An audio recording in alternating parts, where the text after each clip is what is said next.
Welcome back to the channel, friends. I have a big one today. We have a three-part series called Journey to Fearless from 2010. It is a Taylor Swift documentary.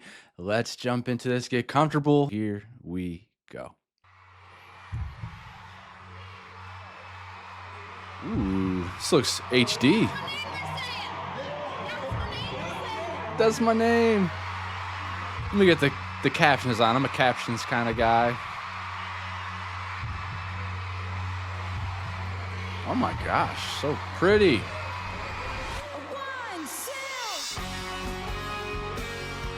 Welcome to Taylor Swift's Volume is not loud at all. Journey to Fearless. Wow. Wow. This is a story of a little girl who dared to dream big. From her earliest performances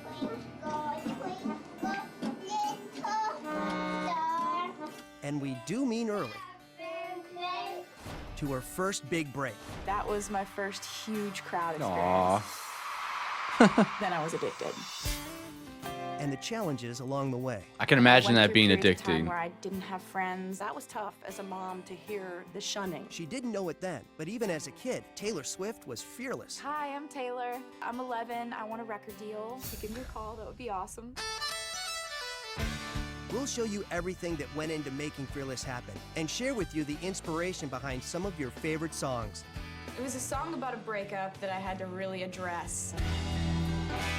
Come on the road with Taylor for I her already- first headlining tour.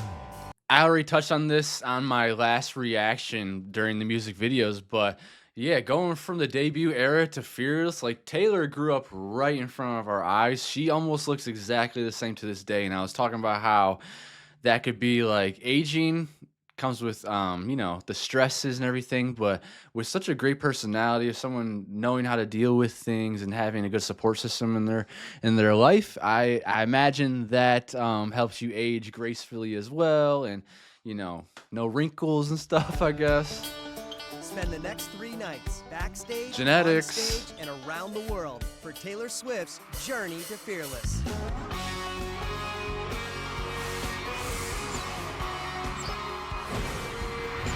Oh my gosh. This really is so 2010, so like VH1 coded with everything whoosh, whoosh, the graphics jumping in.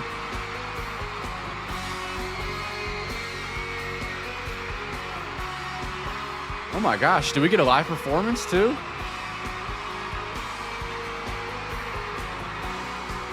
You belong with me.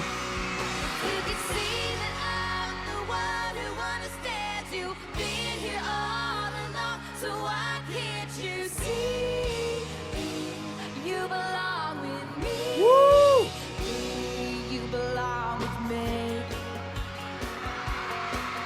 Oh my gosh. You're on the phone with your girlfriend, she's upset. She's going off about something that you said. She doesn't get your humor like I do.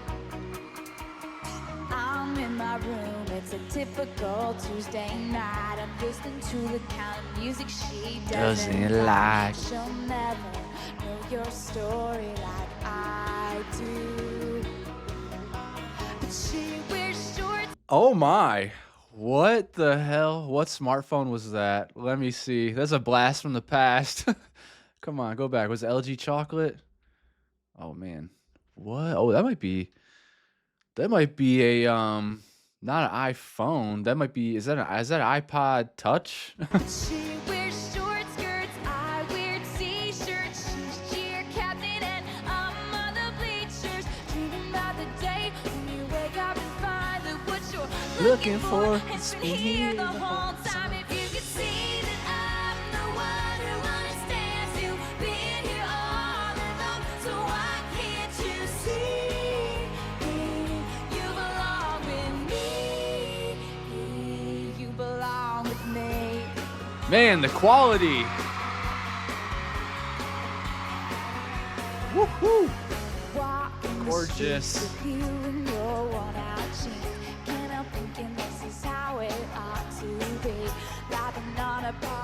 Thinking to myself, hey, isn't this easy?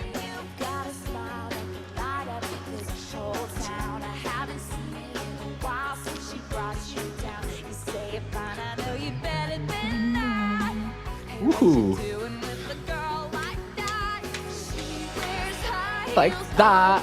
wears sneakers. She's cheer captain and I'm on the bleachers, dreaming about the day when I like the we will over-exaggerations. What you're looking for has been here the whole time. If you can see that I'm the one who understands you, been here all along, so why can't you see? This is crazy. You belong with me.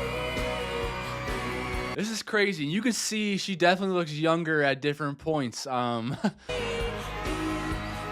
Yeah, that's a baby right there, but it's crazy how comfortable she's been her whole career on that stage. Born to do this. Standing by and waiting at your back door all this time. How could you not know, baby? You belong with me. You belong with me. What a banger.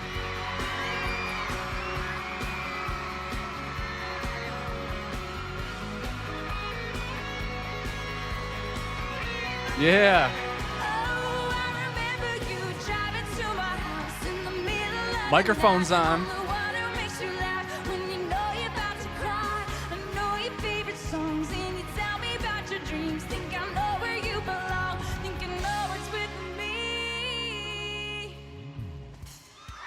Oh, she loves doing that. Yes. We saw the oh my gosh, it was an emo performance where they pulled her what was it? Was that Teardrops on My Guitar? I'm trying to remember what song it was from the last era, but they did that. So she definitely loves that little trick there. That's fun. The crowd is going crazy. Taylor sounds fantastic. That microphone is on. Man, this like people have a hard time understanding that I can go from listening to like a Megan Thee Stallion song and thinking it's fantastic and hard and like whatever it may be, to then like a rock song like Metallica, whatever, and just rock out, to then Taylor Swift, to this like light-hearted country pop song that's about this beautiful yearning for somebody. It's hard to explain because everybody has their own music taste, right? And I'm not trying to like shit on anyone's music taste, but I can really listen to anything.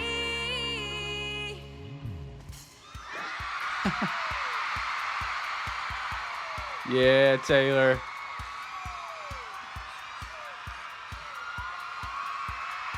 Sure, I got the facial expressions down for the cameras. You say that I'm the one who understands. You've been here all along, so why can't you see? You belong with me. Yeah. Standing by and waiting at your back door all this time. You better be dancing. Could you not know, baby? You belong with me. You belong with me.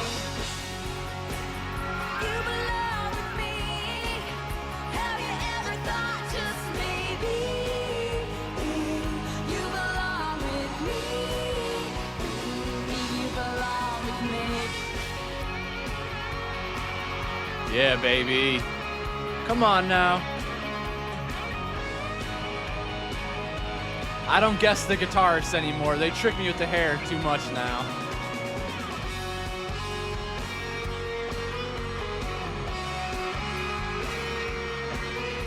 Energy. Yeah, Taylor.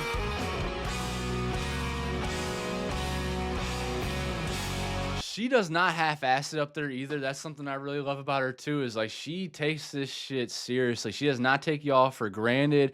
She puts on a damn good performance every time I've seen so far, and she just like feels it. She's not afraid to feel everything or look too cool up there, and I just appreciate that so much, and I'm sure y'all do too, as you probably get into it more seeing her get into it. Beautiful. And as we know now, her vocal talent has even gotten better and better.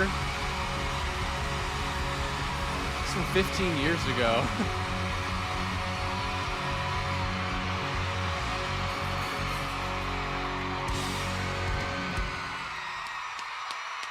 What a banger that song is.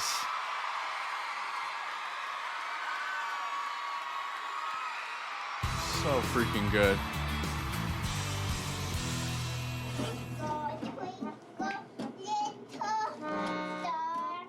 I think my first memory of loving music happened so early. We would always go to the beach in the summer, and I would run from blanket to blanket, from family to family, and just sing. Yay, Taylor! Aw. Whoa! I got my first guitar when I was 8 or 9 years old. I couldn't motivate myself to learn because my fingers were too small. I always had the guitar around and had it in the corner. And when I was about 12, this magical twist of fate, the guy who my parents had hired to come Said she fix my couldn't do it. computer, I'm doing my homework, and he looks over and sees the guitar in the corner, and he was like, "Do you play guitar?" And I said, "Oh, no, I tried, but no." He said, "Do you want me to teach you a few chords?" I was like, "Yeah, yes." That was that. I was just relentless about wanting to play all the time. All right, so that's actually a different story than the guy with the I was one telling her she can't do the songwriting 12 for string. all of my free time after that.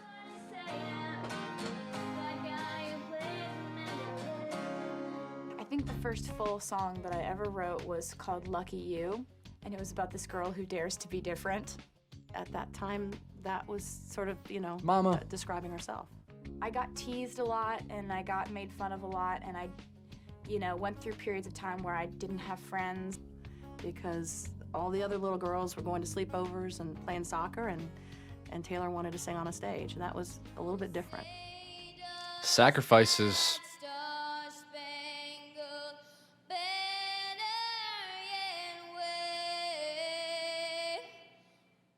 And I stood there in the middle of the giant basketball arena and with my little sparkly American flag shirt and my white pants and my red headband. I was very patriotic looking. I don't think I had ever been that nervous in my life. Once again, Taylor Swift.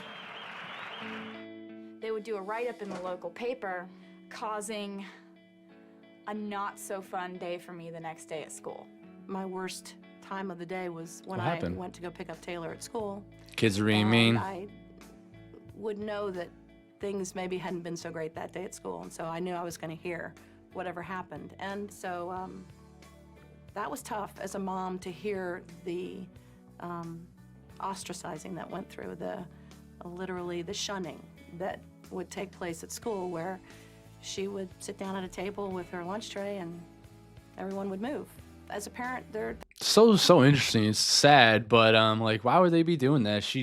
That's like something you would think that they would like be cheering for her, like, "Oh my God, Taylor, we saw you on TV at the 76ers game," or something. But hey, kids are just mean sometimes, and that's bad parenting on those kids' parents' side. There's nothing more painful than hearing that your child is in pain. You'll take any bullet for them, but you realize that this is also something that they have to go through.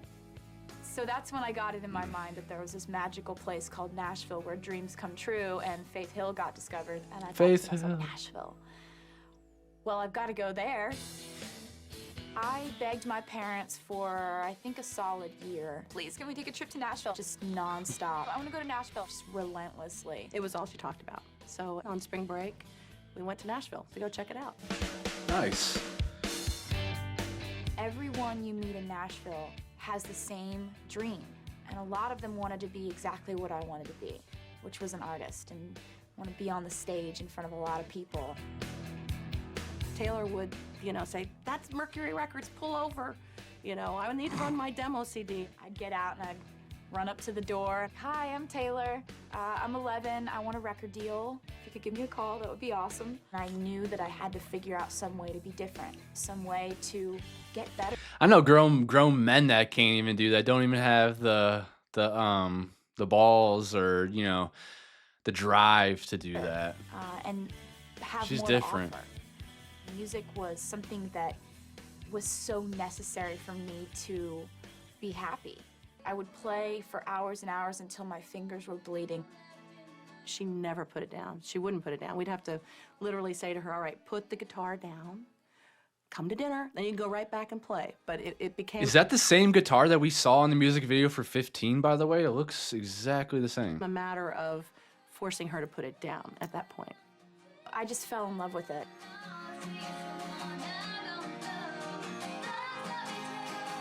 That would be so addicting. My brothers can play guitar and bass, but I never got into playing a musical instrument. I was the athlete in the We family. decided to move to Nashville when It's not Taylor too had late, actually though. been offered a development deal. At that point, we knew we weren't just proud parents, and that maybe we should put her in the area where she could make the Thrive. most of it. When I was 13, I landed a meeting with a record label in town, RCA.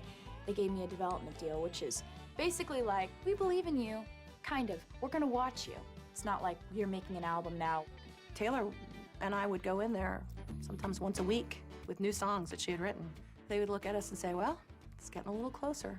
They weren't saying, yes, that's a great song, let's put it on a record. At the end of the year, they had a chance to either sign me or watch me for another year without commitment. They looked at us and said, you know what, we're not ready to offer a record deal. I did something that you don't usually do in Nashville. When you have an in with a record label, I walked away because I had a feeling that I was not going to be able to record my own music that I'd written.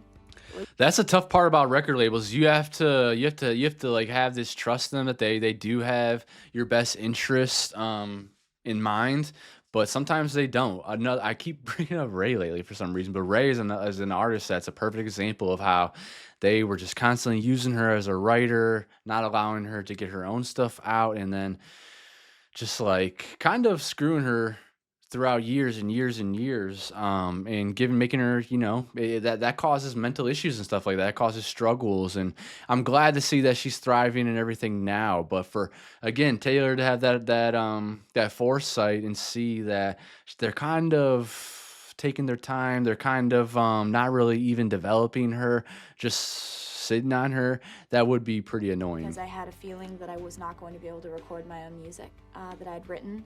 Looked at her sort of panic-stricken, like, this is a major record label. You don't get that every day. Are you sure you want to walk away from this? And she said, absolutely. Trust. I had this showcase at the Bluebird Cafe, ironically the place where Faith Hill got discovered. And I played my guitar and sang a bunch of songs that I'd written. There was one guy in the audience named Scott Borchetta. So he came up to me after the show and he said, I want you on my record label, and I want you to write all your own music. And I was so excited. And I get a call from him later that week and he goes, hey, so the good news is I want you on my record label. The bad news is that I don't actually have a record label yet. I was about to say, wait, hold on. Didn't they create the label together? Well, he explained to me that he doesn't have a building, he doesn't have a name for it. He just has this dream that he wants to do it. And so he says, will you just please wait for me? That's an And opportunist. For some reason, I was willing to wait for that. Because she believed in the person who was going to be running that record label, and he really believed in her. Obviously, hindsight's 2020. Fast forward to now, we know what has happened. But yeah, that guy, in my mind, that he just comes off as an opportunist. You don't even have a record label built yet. You probably don't have a name. You just have a dream. You just want to be a record label owner. That's big red flag right there. And clearly, he showed his cards later on. But oh well, we got great knew music and we got Taylor Swift out of it, but man, it just If I could be a part of building something from the ground up, can't stand of opportunists. being the first artist on a brand new record label, that would be okay with me as long as I could do something really adventurous and bold and new.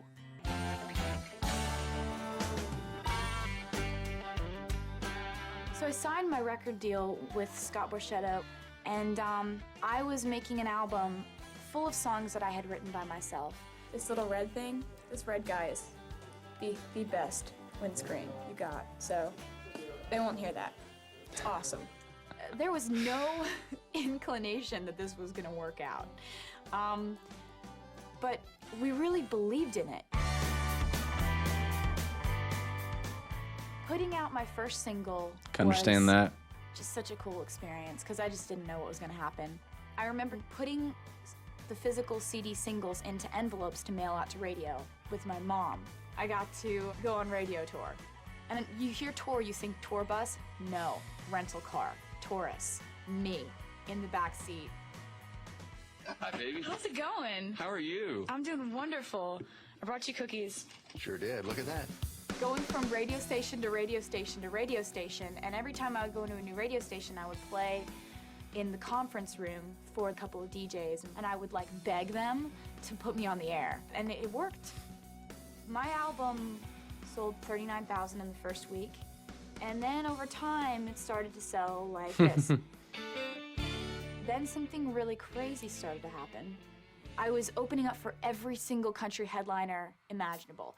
I was opening up for Brad Paisley, George Strait, Kenny Chesney, Tim McGraw. Oh my All these gosh. people I'd always wanted to open up Oh shows my for. gosh. I was Superstars. a nervous wreck. You know, I'd rehearsed nonstop over and over again, but I loved it. Those were some of my favorite times. For this song, I would love it. I got a If you would barbecue have your stain cell on my white phones and glow t-shirt. sticks or anything sparkly that you might have. Hold them up for me. Taylor. Wow, totally different time. And I would love it if you would sing along with this song. Those would be phones today. Because this is the first song that you ever heard from me. Maybe not.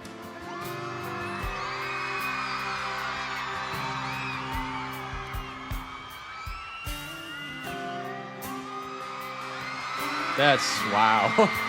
Ah, goosebumps again.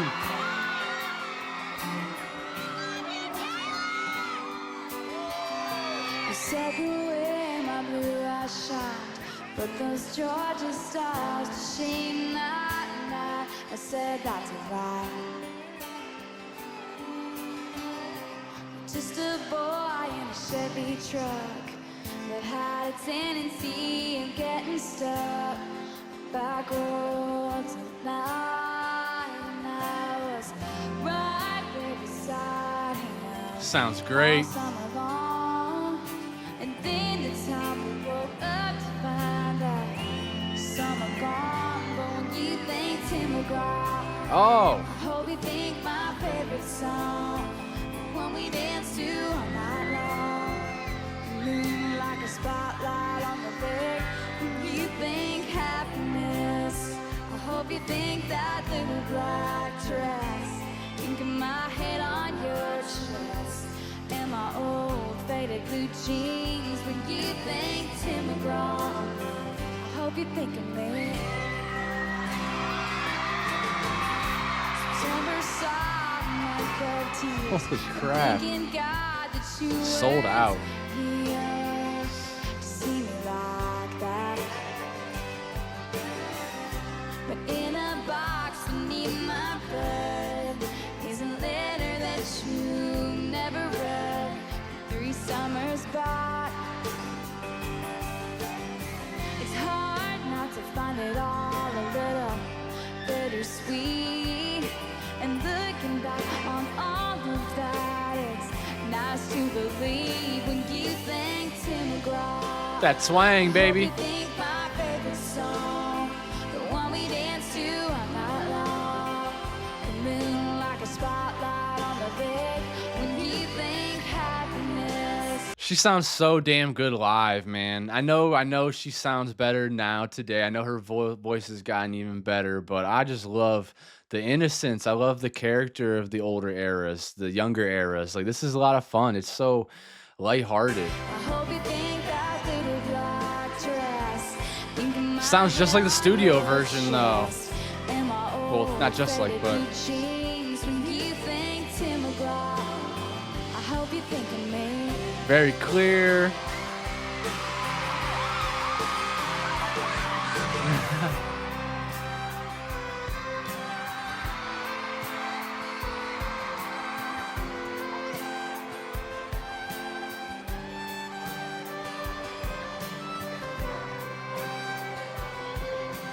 It was such a cool energy walking through that crowd. People are crying, and I love excitable people, so it was it was one of my favorite things. Aw. I hug You a lot got of a people kiss. over the course of that song.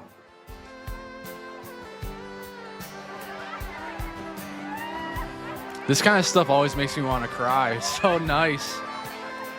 So kind.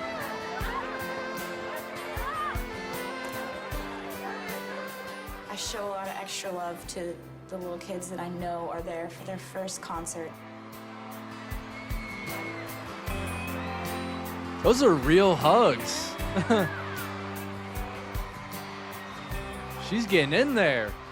It was really important for me to go out there and actually say hi to people and thank them for coming and be right there next to them, because I'm always gonna want to go the extra mile for them, because I can't believe the extra 1,000 miles they've gone for me. Oh man, she has such a good heart.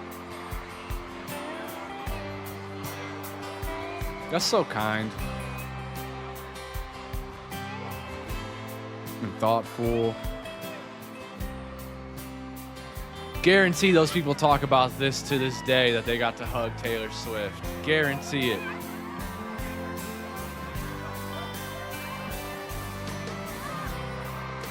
That's one of my favorite things. She loves you guys. Every single night. Us. Us fans. And I'm back for the first time since then. I'm standing on your street. There's a letter left on your doorstep, and the first thing that you read is when you think Tim McGraw. I hope you think my favorite song. Turn Houston radio on. I hope it takes you back to that place when you think happiness. I hope you think that little black dress. Think of my head on your chest and my old faded blue jeans. When you think Tim McGraw, I hope you think of me. It's a genius songwriter. Think of me.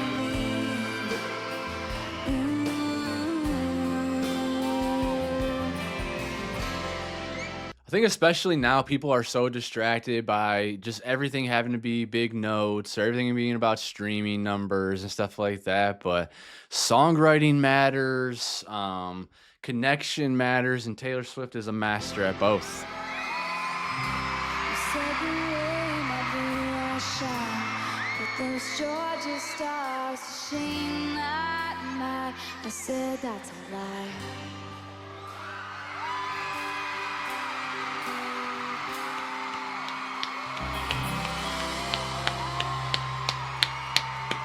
Nicely done, Taylor. The crowd goes crazy.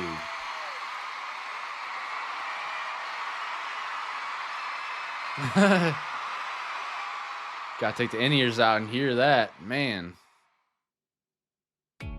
Cannot imagine that feeling. Cannot imagine. I just loved school. And I'm so glad that I got to go to high school.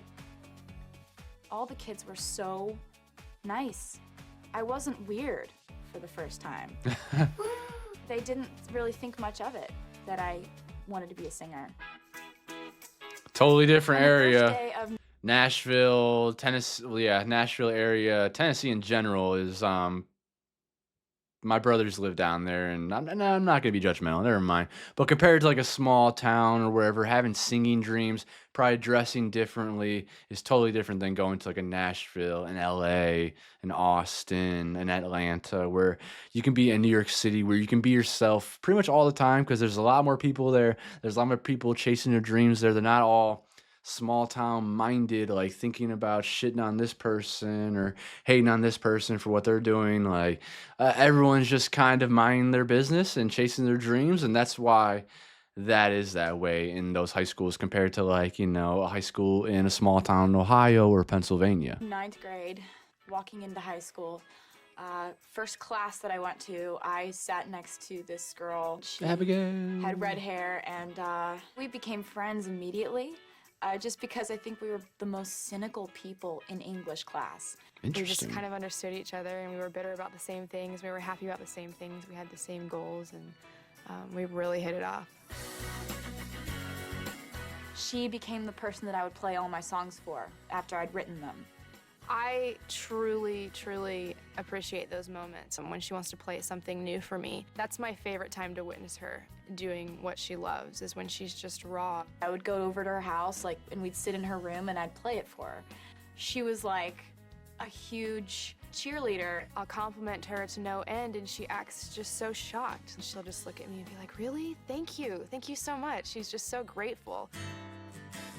I wanted to write a song about It's important to have a both good of us support went through. system. Abigail and I were 15. We were freshmen in high school. And, you're just navigating this huge world. Being 15, 16, those are some of the hardest years as a girl. I mean, that's when you're developing and trying to figure out who you are. And You're the tiniest little minnow in this huge ocean that is high school.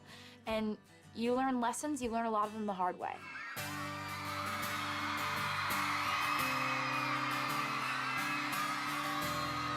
Love this song. Such a good message. You take a deep breath and you walk through the doors. It's the morning of your very first day. You say hi to your friends you ain't seen in a while. Try and stay out of everybody's way. It's a freshman year and you're gonna be here for the next 4 years in this town. Hoping one of those senior boys will wink at you and say, you know I haven't seen you around before. 'Cause when you're 15, Oh. somebody tells you they love you, you gotta believe them. Damn, that whole crowd is singing to her. And when you're 15, feeling like there's nothing to figure out, well, count to 10, take it in. This is life before you know who you're gonna be. This is blowing my mind. At 15. Let's go.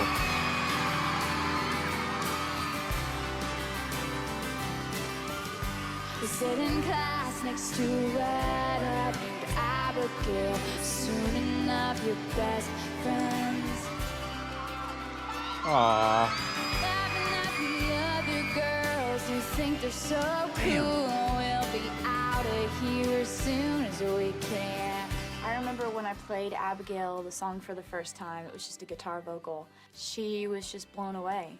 I couldn't believe it. And it was very touching, and it still is to this day. Flying from this way, you know. Abigail, you're so lucky. Well, they're both lucky to have each other, but damn it. Imagine having a friend like Taylor Swift writing you a song. You're thinking he's the one, and you're dancing around your room when the night ends. Literally has my sniffles going. So beautiful. It's a very personal story of hers that gets told in that song.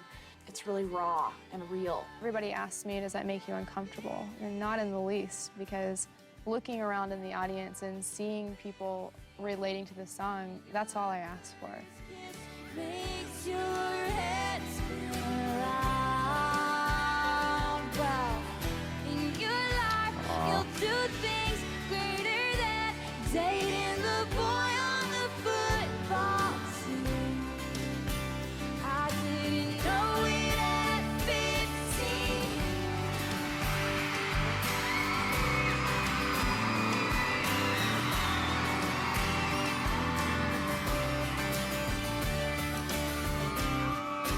All you wanted was to be wanted. Wish you could go back and tell yourself what you know now.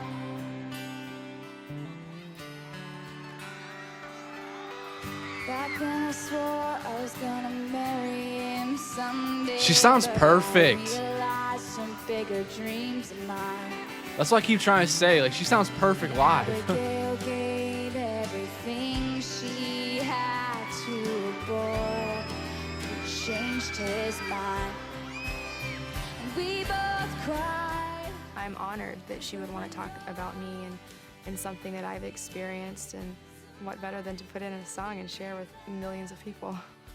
It was one of my favorite things about that song is that she's so proud that maybe her story can help other girls to make the right decisions. You know, like the song says, just look before you fall. Do your vetting. Just might find who you're supposed to be. I didn't know who I was supposed to be. At 15.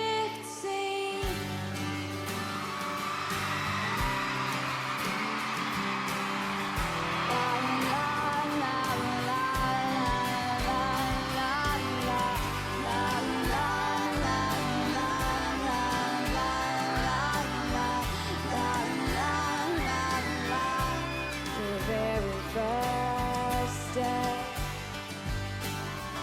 you take a deep breath, girl. Take a deep breath as you walk through the door.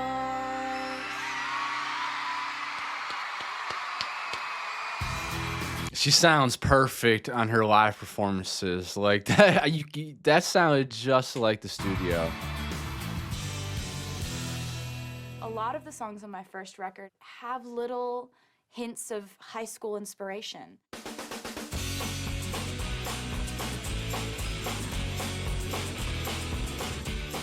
You have the song You Belong With Me, which is about, you know, feeling inferior to the coolest girl in school because she's a cheerleader and she's awesome, and you're just like, hey, you know? I mean, for me, like, I think that I learned so much from just sitting there and feeling everything in high school.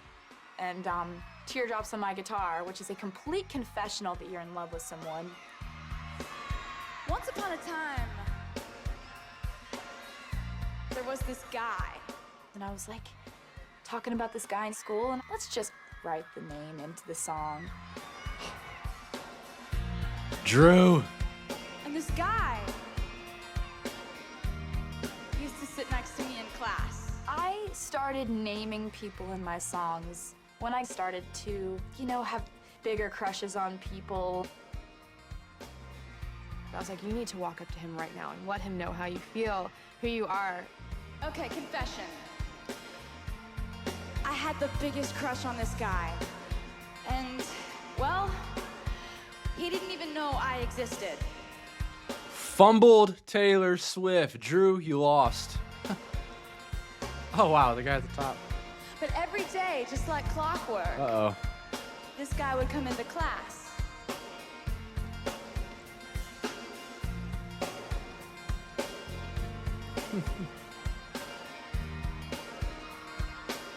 And every day, just like clockwork, Sit next to him? this guy would sit down next to me.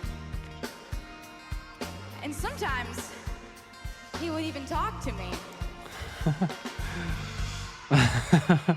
About his girlfriend. Oh, no. Oh, my gosh, she set that up so well. So I never told this guy that I liked him. But I did write a song about him. So I think he knows now. Man, he fumbled.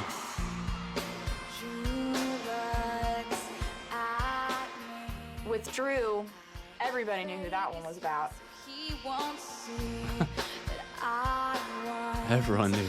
I need everything that we should be. I bet she's beautiful, that girl he talks about, and she's got everything that I have to live without. Imagine being that innocent girl, too, that Drew, maybe innocent girl, that Drew is crushing on, too, and you got Taylor Swift making a big song about these two and how Drew chose her over Taylor Swift. Oh, that would be rough. I couldn't believe it. This was the first time I'd ever seen her go this personal with a song. Can't help but think about the other people.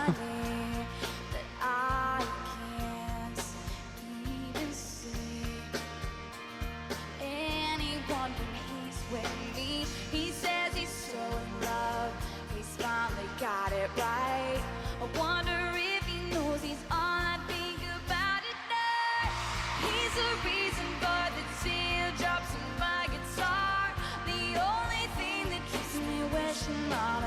wishing star.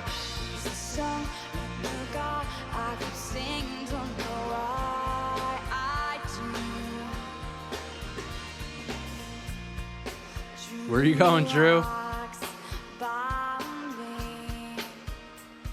Can he tell it? I can't breathe. And there he goes, so perfectly. The kind of flawless I wish I could be. I can't help but think how awkward that would feel being that guy, that actor right there, walking down the stairs, everyone looking at you. She better hold him tight, give him all her love. Look in those beautiful eyes, and know she's lucky 'cause he's the reason for the teardrops in my guitar. The only thing that keeps me wishing on a wishing star. He's the song in the car I keep singing, don't know why I do. With Drew, he actually showed up in my driveway like a year and a half later. I don't know. Sometimes A year and a half later, after Teardrops on My Guitar came out, by that time, no one should know where you live. You were a superstar, weren't it you? gets awkward. Yeah, that was really awkward. I think she was shocked. We were like, wow, who thought that was gonna happen? Who saw that coming? So I drive him around as I turn out the light. I put his picture down and maybe get some sleep tonight. He's the reason for the teardrops in my guitar. The only one who's got enough for me to break my heart. He's the song in the car I keep singing, don't know why I do. He's the time taking up, but there's never enough, and he's all that I need to fall into. True looks at me. I fake a smile so he won't see.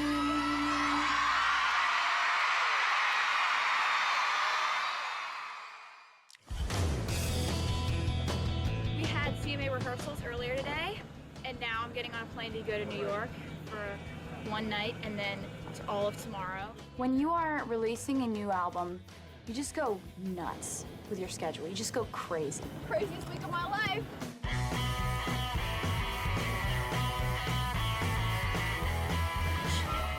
When it was time for the Fearless album to be released, we both looked at each other and realized that she just was living her dream.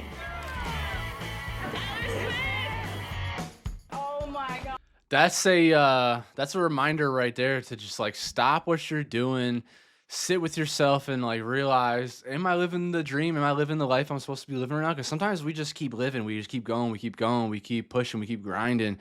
We're on that that in that rat race, and we just stop. We don't stop and like actually stop and appreciate where we've gotten. Oh, you made our day. Yeah, so today was We all do it. Like we literally woke up at 4:45 and then got up, hair and makeup for Good Morning America, and went to Good Morning America, sound check, did all the performances for that, did the interview for that. And then left and went to MTV. Busy. I did like all these news interviews and stuff. It's that Lady Gaga interview. And I just want to say happy birthday. Airplane to studio, studio to stage, stage to makeup, Went to makeup to. WPLJ. Taylor Swift. Thank you so much for coming, you guys. This is awesome. My new album, Fearless, is out today, and I'm so excited. And after that, we went to David Letterman, and that's the first time I've ever played there. So Oh, it's really I miss cool. David Letterman. Such a good show. I was so excited about Letterman. It was such a fun show, and it was fun playing Fearless acoustic.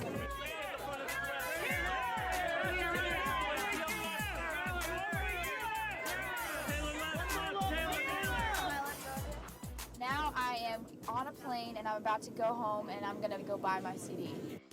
At midnight of my album being released, I was at the Hendersonville Walmart. 11:59, and we're gonna go buy the album, and I'm really excited.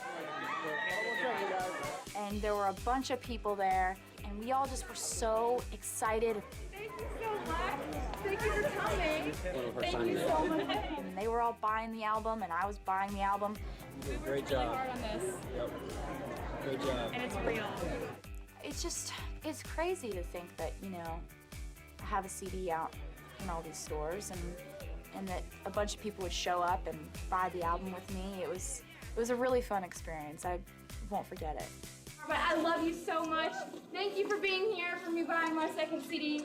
First midnight, I love you. So cool. Now I finally am I'm not doing anything anymore. I'm on a plane. This day is over, and it has been the longest day ever. I don't know if she still does that, goes to random stores, Walmart, but something tells me she probably can't do that anymore with just how famous she is and the threats and everything. Y'all have told me about how her dad is on, like, man, he's on the edge of his seat constantly because there's threats. Like, that'd be really hard, I'd imagine, to do that When today. the first album came out, it sold 596,000 in the first week, and I was really happy about that. Considering the first record, I was like freaking out about selling 39,000 in the first week. Selling 500. It's crazy hearing those numbers because now that's like normal for like artists now to sell like 30,000. I think who is it? Like Justin Timberlake or somebody recently, somebody that's big that just had, was it Miley? Miley might have sold like 50,000 or something like that, which I don't know. It's insane to me, but I guess with Spotify and Apple Music and Tidal and everything else, like all these streaming services, YouTube, whatever else, it's obviously people are going to buy less physical copies, but hey, my advice, try to buy as much physical stuff as you can because these streaming companies, they can take down that stuff whenever they want to. Just like Netflix and HBO, they're constantly taking down movies and TV shows. Spotify can do that. Apple Music can do that if they ever decide they want to one day. Or the artist can decide to take it down if they feel like the platform's problematic. And if that's the only platform you're on, then you'll be screwed. So try to start collecting physical copies before it's too late, and that way you'll have it forever. 96,000 in the first week was quite an improvement. That is almost 3 times. A 1, 2.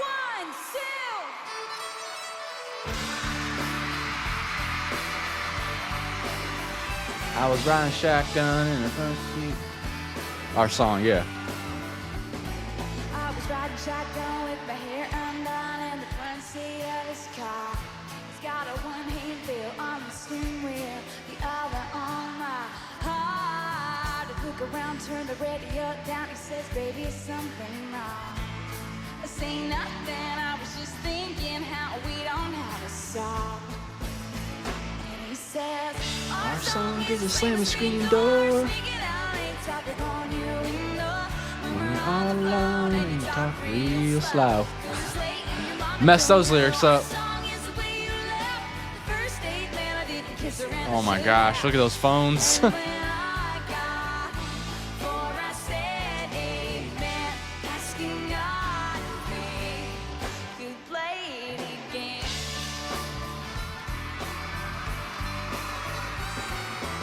Hey. Walking up the front porch steps after everything I said. I've gone all wrong, I've been trampled on and lost and thrown away. Got to the hallway, well on my way to my left and back. Almost didn't notice all the roses and the note that said, "Our song is a slamming screen door, sneaking out and tapping on your window. When we're on the phone and you talk real slow. Oh, the guitar is bejeweled. First date, man, I didn't kiss her and I should have. And when I got for I said amen, asking God if we could play it again. Da-da-da-da.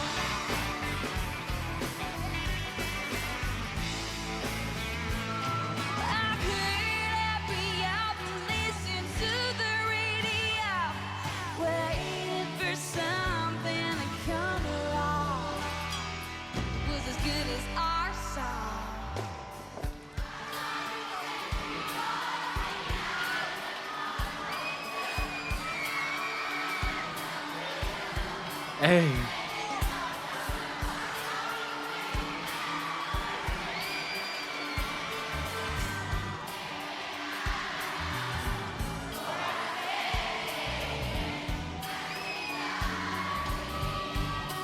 Play it again, 'cause our song is a single screen door sneaking out. He's tapping on his window. I'm on the phone and he talks real slow. Through this late and his mama don't know. Our song is the way he laughs. The first date, man, I didn't kiss him and I should have. And when I got home for I said amen, asking God if we play it again. I'll play it again. Oh yeah. Oh yeah. I was riding shotgun with my hair undone in the front seat of his car.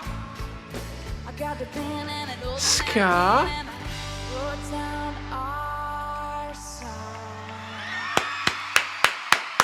Yeah. Hell yeah, Taylor. Just unbelievable. Unbelievable. She sounds so damn good. The crowds are amazing. Let's jump into the next part. All right, episode 2. Welcome to Taylor Swift's Journey to Fearless. Can you feel this magic in the air? It must have been the way you kissed me. I could never have imagined how those 13 songs would change my life. There was a fairy tale. Taylor's drive and determination pays off as Fearless becomes the top-selling album 2 years straight. Wow. Who That's thought insane. that was gonna happen? 2 years straight. When did you know, that she had made it? 2009 was a pretty good start. And finally, the Entertainer of the Year nominees are Kenny Chesney, Matt Paisley, George Strait, Taylor Swift. Look at the puppy. That was a good year. And then won Grammy for Album of the Year when I was 20. I'll be the princess. It's a love story. Mind blowing. Say yes. Watch as Taylor Swift transforms her Fearless album into her first headlining tour. This comes out during Love Story, and it's gonna be projected where these look like castles. Welcome to the Fearless Tour 2010. She was the youngest person ever to win a Grammy for Album of the Year. Building the dream as Taylor takes us on her journey to Fearless. How come we never see her dad? Like, I always see her mom and her friends and stuff. I barely see her dad. Can't help myself. You guys don't like the camera?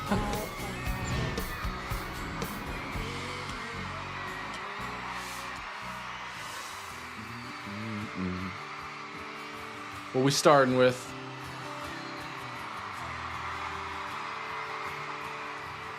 The day was a fairy tale. You were the prince. I used to be a damsel in distress.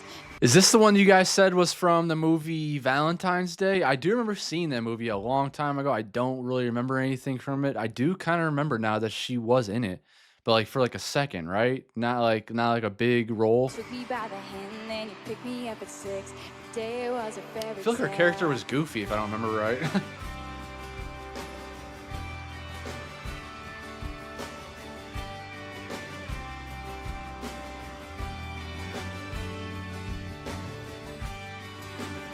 So gorgeous.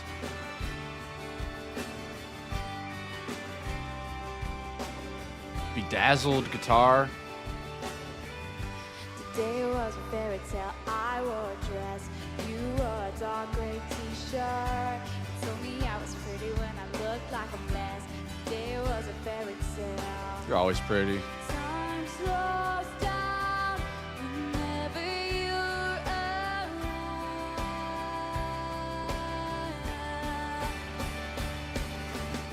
The Fearless Tour is inspired by lots of different elements that I've found fascinating in life. I love costume changes. I love sparkles. I love glitter. I love the element of surprise. Those are all things that I wanted to bring together and put on that stage. Nice. I had been dreaming about doing my first headlining tour, I think, since I was 4 years old. The stage for the Fearless Tour was something that I spent a lot of time designing with Jonathan Smeaton, my stage designer. I wanted the stage to be part of the picture and part of the visual, not just something we were standing on. My stage was built in a warehouse in Nashville, and pulling up to see it for the first time felt kind of like being dropped off on the first day of school. So excited. I was a nervous wreck. Nobody's seen anything, right? I had always wanted to put together a show that incorporated theater and storytelling and the songwriting and what I saw in my head when I was writing these songs.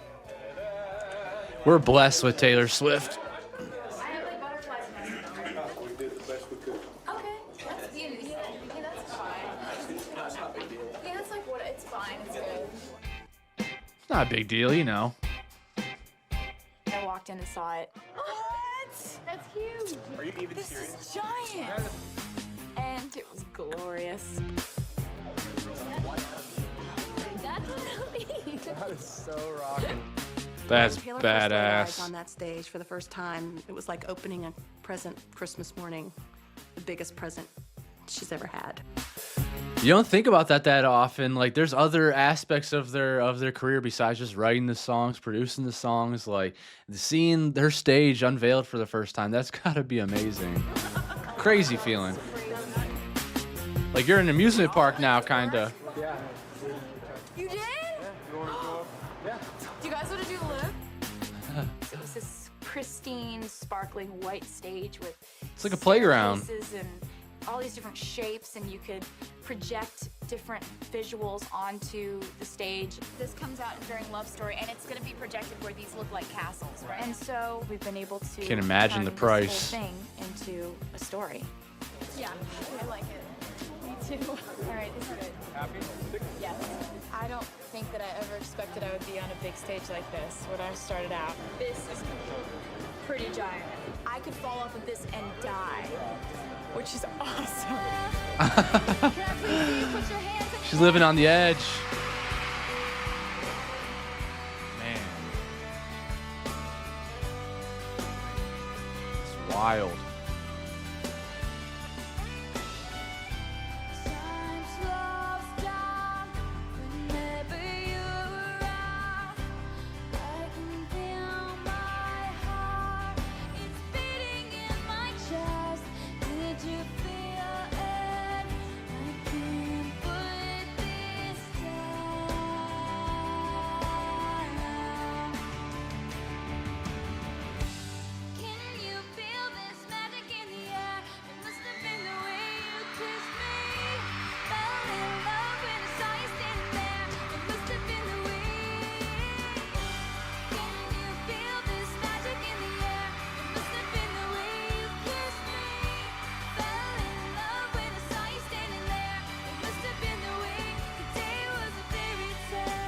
Confetti falling down. This looks like a fairy tale. Oh my goodness.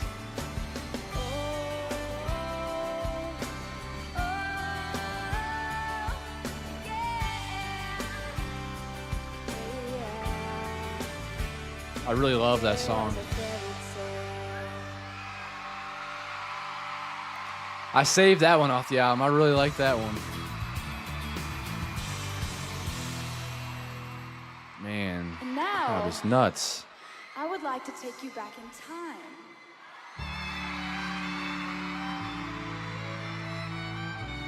Love Story?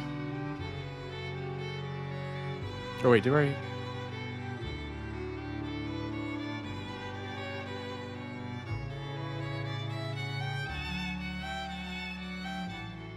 I wanted the dancers on this tour because, not because I really wanted too much choreography or because I wanted this to be like a dance show.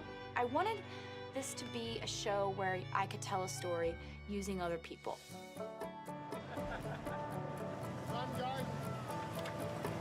I'm really excited. Okay, today we auditioned the dancers. The dancers. We decided that we wanted to make the audition an open call for anyone, so that anybody could audition. We were both young That's when awesome. I first saw you. I close my eyes and the flashback starts. I'm standing there. Get your attention just for a minute. If we can get everybody to Balcony line up over in here. Let's summer put the guys over here. There were 3 days of auditions for the dancers. First thing we're 3 doing days. is choreography from Love Story, the music video. That'll be the first thing we do. Right now, we're about to go check out the dancers. They're all at callbacks, and we have to pick 6, 3 guys and 3 girls, and I'm really excited. Like, really think about that. There's no country artist. This is huge. This is really big that she's bringing dancers on tour. Taylor's pushing the envelope here, like big time pushing the envelope, and I think that's amazing. It's a good point.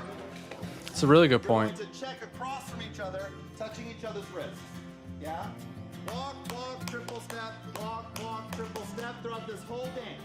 Cool, super easy. To this day, I don't know if there's any country artists that are doing this. Is there? You guys are probably more tapped into the country music than I am right now, but I can't think of anyone else that would have dancers. Nope.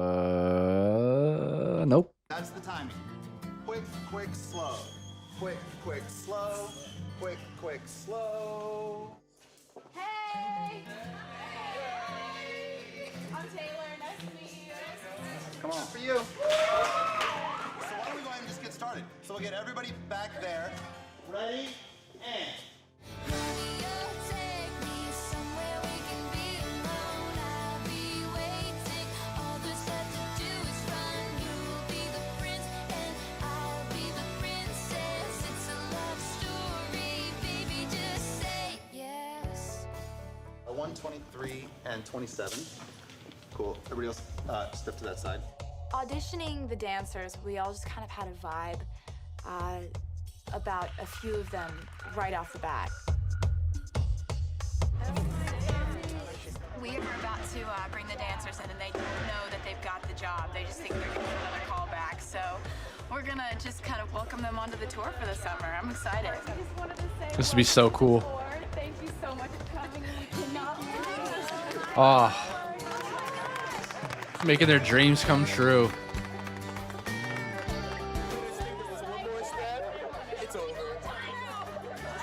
She keeps doing these little things that matter a lot. Like this matters for morale. You're going on tour with these people, like to give them this moment, to allow them to have this moment instead of just being a call or something. Oh, again, she's so kind. I'm so excited. Oh, wait, hang on 1 second. My son wants to talk to you. I'll put it off. Hey! I just wanted to say hi, I'm Taylor. I'm taking your son on tour this summer. I'm officially on tour with Taylor's son.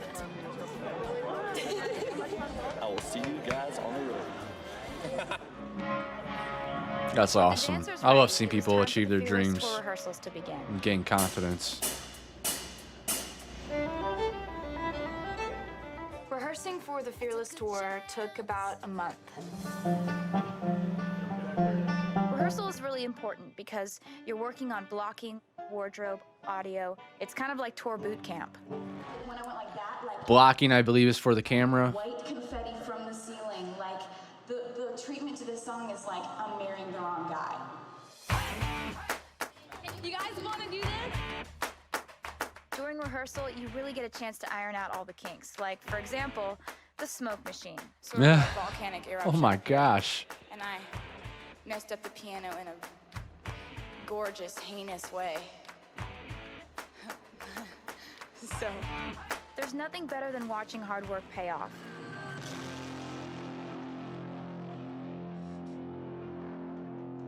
Grant, that was so perfect. You didn't look at your guitar like once. It was time for the Fearless tour to hit the road. All right, Putting Grant. together a tour, you're providing jobs for about 150 people.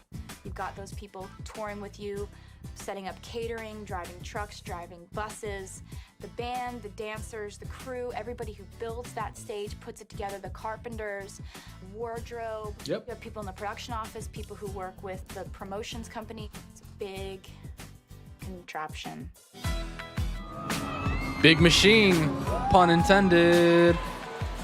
And finally, the moment we were all waiting for. Stepping on stage in front of all of you, my amazing fans. Before the opening night in Evansville, Indiana, we were just all so nervous. The band, I kept running through every single cue, every single lighting cue, every single drum hit in my head, just trying to make sure that I could remember everything. It's a 2-hour production, so making sure that you remember everything is key.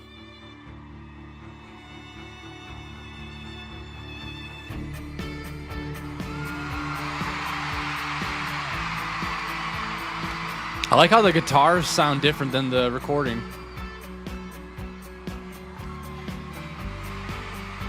They got to change it up a bit.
I can't help but get lost in her face every time they show her. She's so pretty. This might be one of my favorite looks that I've seen so far. Just gorgeous.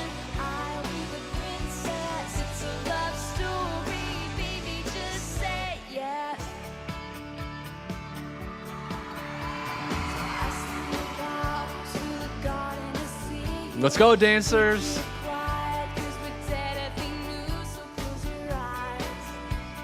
And selected.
Uh-oh, what's happening?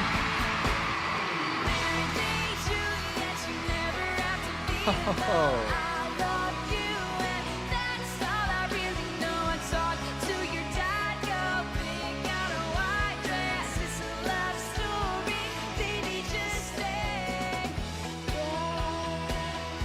Killed that transition. Really cool how she went from the one dress to the white dress, as like it says in the song.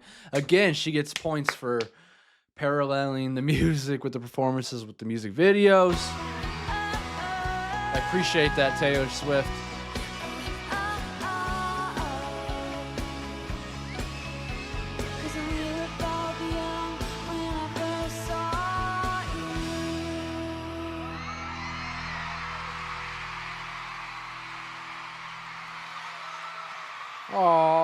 Aww.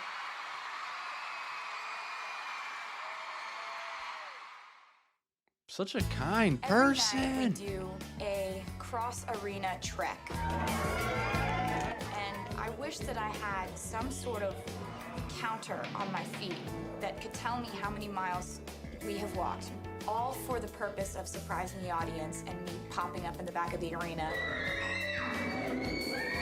There are like a lot of super That's so fans cool. who know that we do it, and they don't know where we're gonna end up, but they'll like be scouring the entire concourse for us.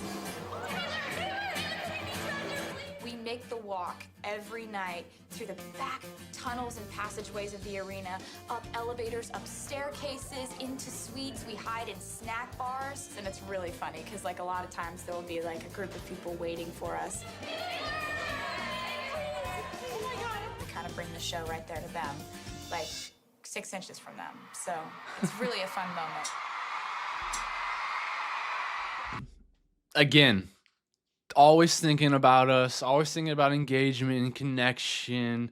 Such a star. When we pop out, it's really, really cool. The reaction is just utter surprise. And We pop there's out. a moment where like I'll walk out and one person will notice it, screams, and screams ignite everywhere. And it's really cool.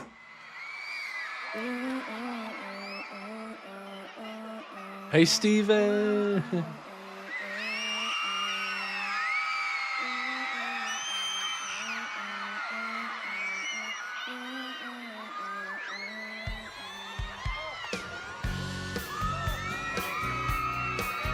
I love this song.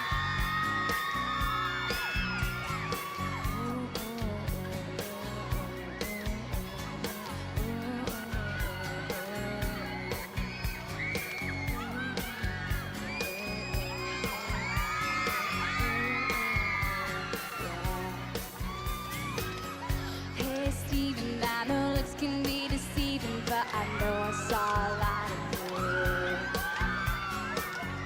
As we walked, we were talking, I didn't say half the things I wanted to. Oh yeah, my girls know all the words. Come on. This girl right here knows the words. She's singing on the top of her lungs. Come on. I didn't Swifties. say half the things I wanted to. While the girls tossing rocks at your window, I'll be the one waiting there even when it's cold. Hey Steven, boy, you might have me believing that I know it's got to be a love. So I can't help it if you look like an angel. Can't help it if I wanna kiss you in the rain. So come feel this magic I've been feeling since I met you. Can't help it if there's no one else. You, I can't help myself. Ladies and gentlemen, please give it up for Al Wilson on the drums and Amos Heller on the bass. Hey. And then I hand off my guitar to Devin, and I walk down the aisles, and I You're just wild. like to hug people. I think going out into the crowd for Taylor is what she needs to do during a show to feel that connection with her audience. It's hard for her to just stay on the stage. It's just really fun because like there are all these little kids, and there's all these cute guys, and there are all these girls that are just like me, and I don't know, I love those people so much, and getting to go out there and tell them that, like look them in the eye and tell them that, or I'll give them my bracelets and stuff. It's just really fun. It's my favorite part of the night. I think that she looks at them and sees these looks on their faces, and she has to get closer. There are a lot of guys that look like football players who would not necessarily have bought Fearless, but they know all the words, and it makes me so happy listening to them like sing like she wears short skirts, I wear t-shirts. Like, I love that.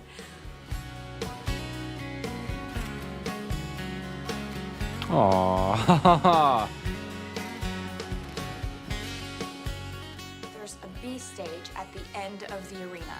So part of the show, the best seat in the house are what you used to think were the worst seats in the house. Ha! Switcheroo. Switcherooski. See what we did there? Little bait and switch. Gracie Abrams is doing this now, right? She has like a bed on her B stage.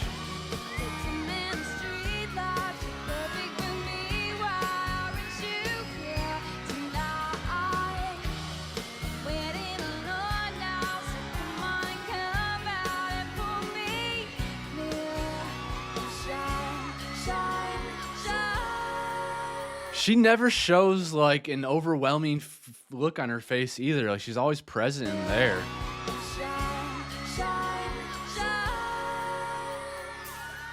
Hey Steven, I could give you 50 reasons why I should be the one to choose.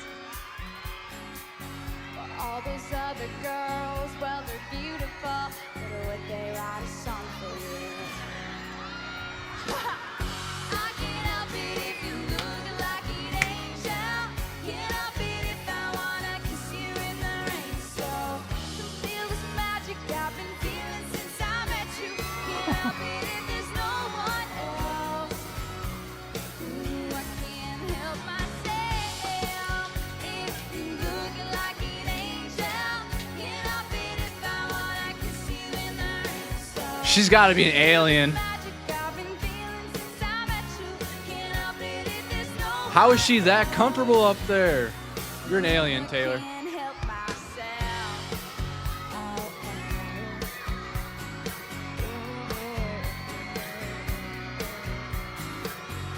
Such a simple song too, like production-wise, but I love how it feels.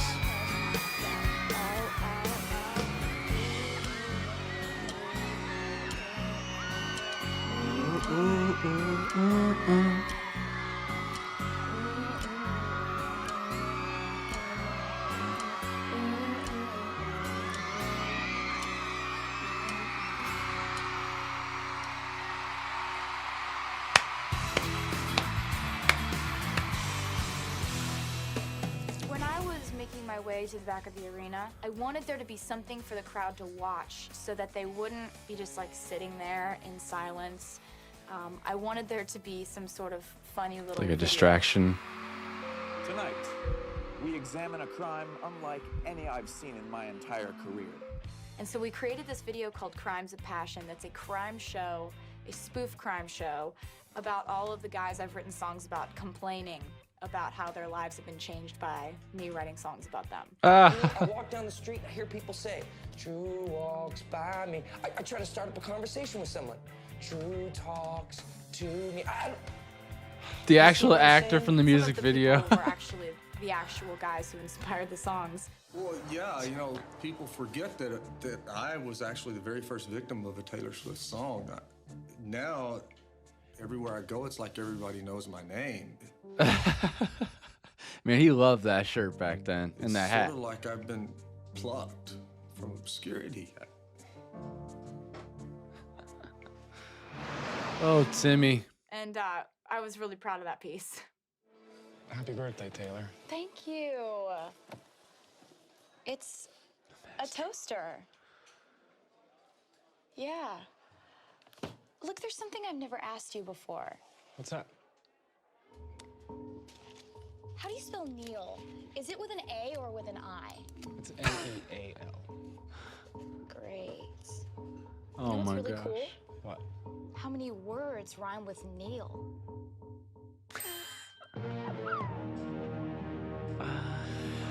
I remember that being a thing too, about people talking about how Taylor like only writes about the guys that she dates and stuff. People exaggerating that so much, but I remember that definitely being a thing. So that's funny that they played on it. Great humor.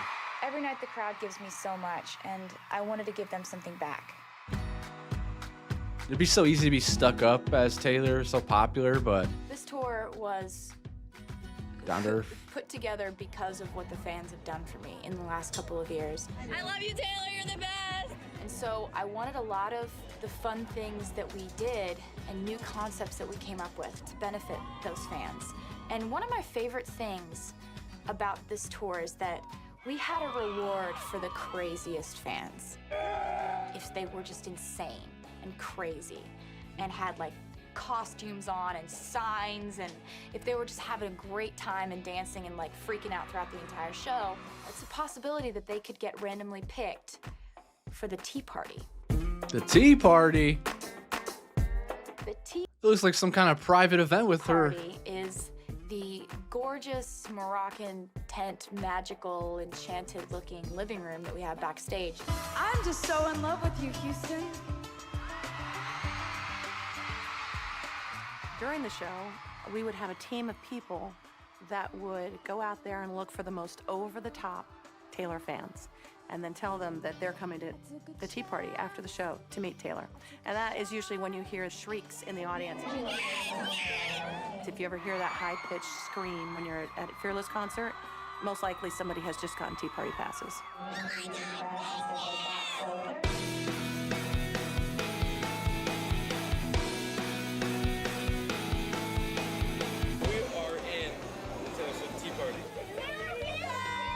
I wanted them to have a place to sit down, eat, feel comfortable, have something to drink, play ping pong, watch TV, do whatever they wanted to do because they've made a lot of this possible for me. So that's why you'll see lots and lots of fans with signs to say, "Bring me to the tea party" and "Tea party, please." That's what goes down after the show every single night. It's really fun because nobody who goes to the tea party is expecting that they're gonna get picked. I just can't get over. Can't stop saying how great of a person she is.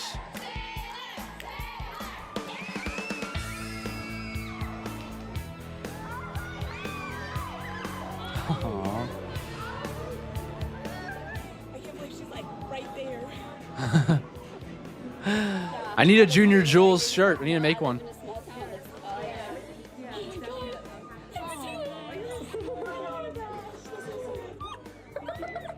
Are y'all boyfriend, girlfriend? Yeah, that's awesome. Hold on. Why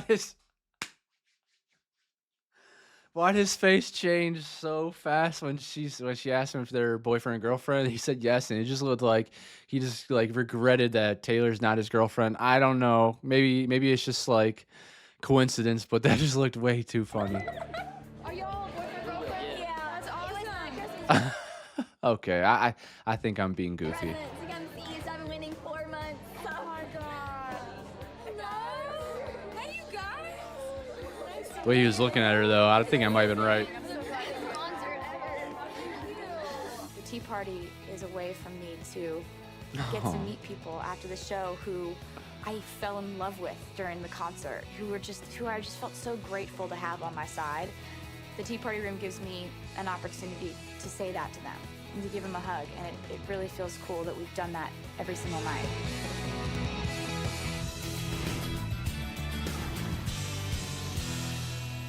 I was never good at sports or anything that had a team element to it until this. Because you weren't interested in those things. You love music. My band had been with me for about 3 years now, which is just something I'm very proud of, because in the music industry you have people just switching out players every 2 seconds. But we have a family. And y'all have told me that Amos has been there the whole time. Band. That's why I keep trying to pick him out whenever I see him, but I just haven't done a good job They're of it. my best friends. Let's see. Okay, there's Amos without the hair that I usually see in the pictures, or at least the picture that Isabella, my friend, that's making my list. Thank you so much again, Isabella, for everything you do. Appreciate you. Yeah. Okay. Now I got a face. Now I can see the face. I see the eyes. Wilson I doubt I'm gonna mix them up ever again now. is an absolute loving and marvelous individual. Paul Sidoti is the There's jukebox. Paul That guy knows Sidoti. everything there is to know about music. Go back. Paul Sidoti is the jukebox. That guy knows everything there is to know about music. Grant Michelson is the supermodel. He pulls off looks Okay. See, Grant and Paul, they have that hair. What the heck? about music. Grant Michelson is the supermodel. He pulls off looks and clothes that no one else in the world that I know can. Mike Meadows is the pillar that keeps us all steady. Liz Hewitt is the goofy little sister with the voice of an angel. Caitlin Evanson is an absolute rock star, a relentless stream of energy on stage. Yeah, she's a And then beast. there's me. And then there's me.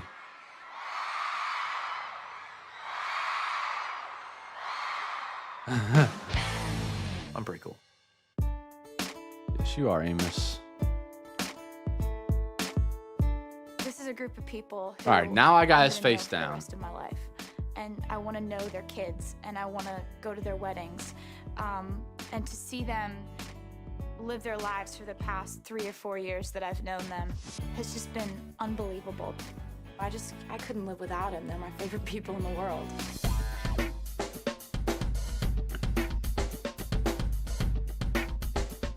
I've just always wanted to make everybody feel like they were part of a family. She goes out of her way to make you feel a part of her life. Happy birthday, Paul. Thank you. Love it. One thing that everyone knows about Paul is that he's obsessed with Kiss. Absolutely. That makes a lot of sense. His name's Gene. Hello? Hello? Hey, how you doing?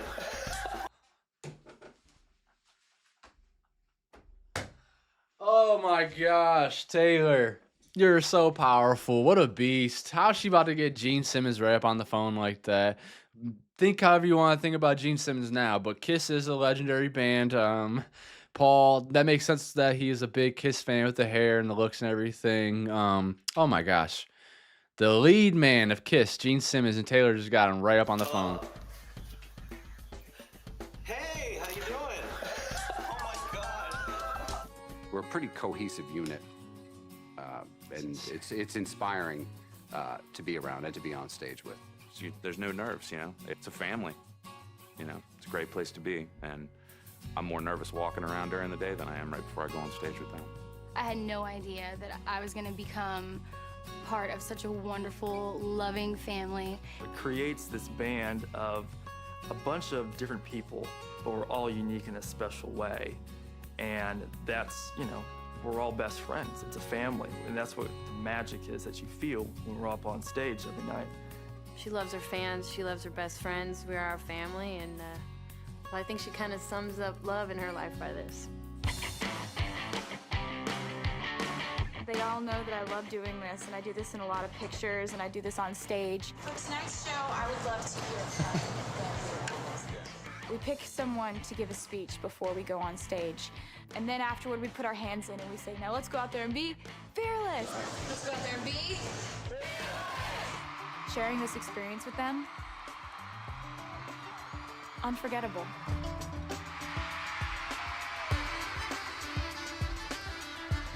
Get it, girl. I took a chance.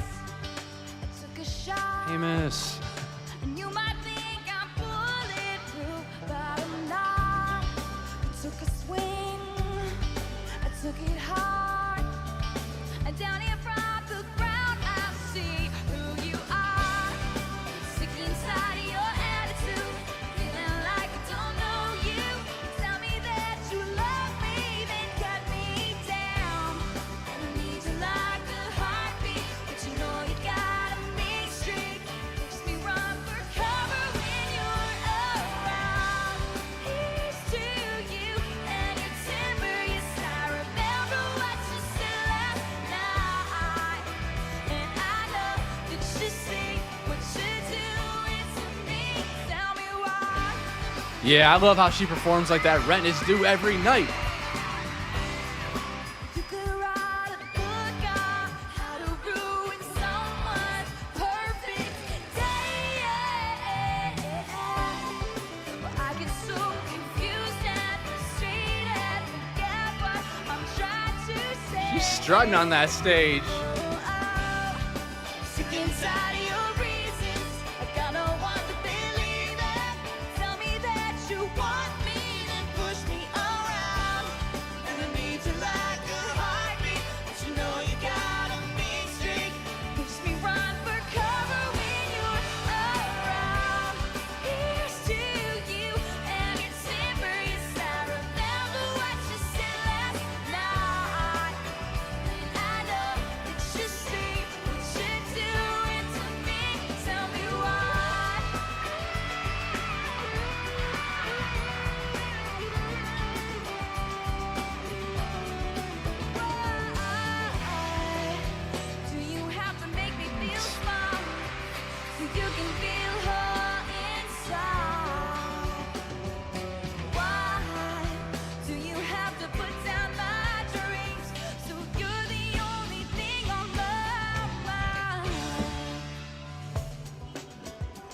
Yep.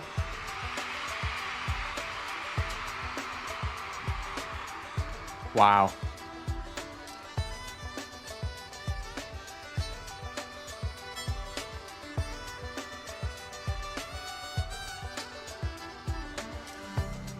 I'm sick and tired of your attitude, feeling like I don't know you. You tell me that you want me, then cut me down. I'm sick and tired of your reasons, I got no one to believe in. You ask me for my love, then you push me around. Here's to you and your timber, yes, I remember what you said last night. And I know that you see what you're doing to me. Tell me why? Tell me why? Oh, I take a step back. That trademark Taylor wiggle. She got the Juke James wiggle. Told you I'm not bulletproof. Now you know.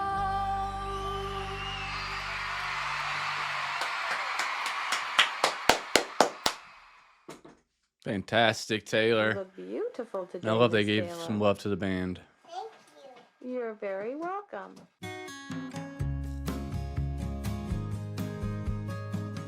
I'm 5 years old, it's getting cold. I've got my big coat on. I hear your laugh and look up, smiling at you. I run and run. One of the most unique things about my journey to Fearless is that I got to share this wonderful, We're about to get crazy best day experience ever. with my Is family. that what it's called? Or best day today? On the Fearless Tour backstage, they referred to me as Mama Swift. And I don't mean to be, I really am not trying to be a prude here, but if I'm the mom of the 10-year-old girl in the audience, there were just a couple of moves there that I would be like, No, you're right. You're not looking at that. My mom has come out on the road with us, and she's always around. I feel very lucky to be out on the Fearless Tour because I have a 20-year-old daughter, and a lot of 20-year-olds don't necessarily want to hang with their moms all the time, although I'm pretty lucky because mine apparently does.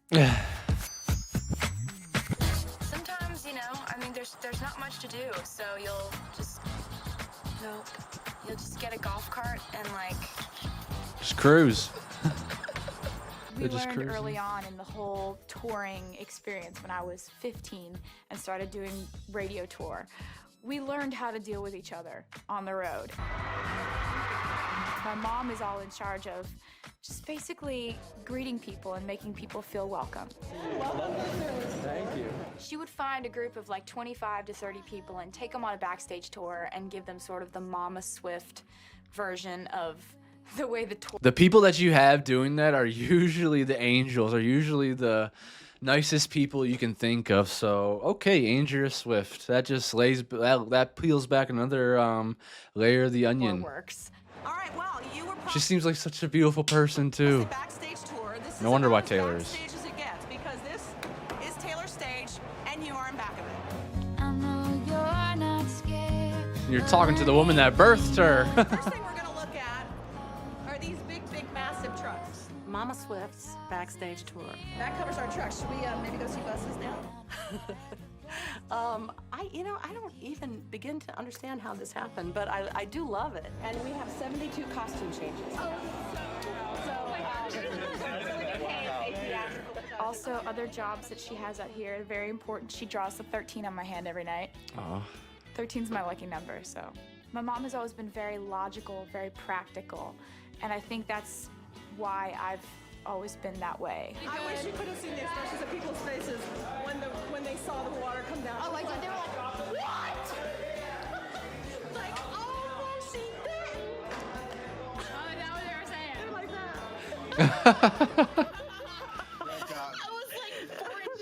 My dad's the one who's like, I had this crazy idea, or, you know, he's the daydreamer. He's the one who's always like walking around the shows with a bag of Taylor Swift guitar picks in his pocket and hands them out to fans. Aw. Like a pick? I think. This is what I do. I give away picks to people. I just lucked out. I'm gonna go sneak up on my dad in a store. You know, to have two people who really believed in me. You guys are weird.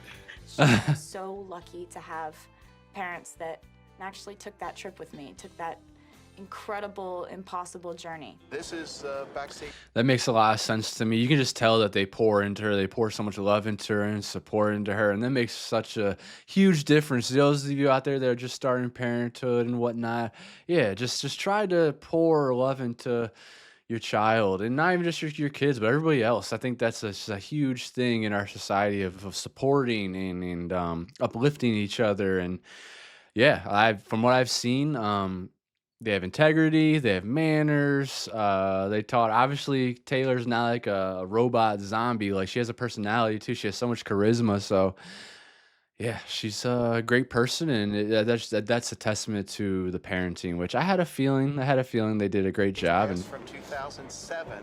hearing her talk about it's nice. There's a lot of memories on there. It's really pretty cool. My mom and I have always been best friends, and that's really helped because we really don't fight like you would imagine a teenage girl going on the road with her mom all the time. We have little disagreements every once in a while, but most of the time we get along really, really well. Taylor, you're so mature. That's probably why. Don't know how long it's gonna take to feel okay, but I know I had the best day with you today.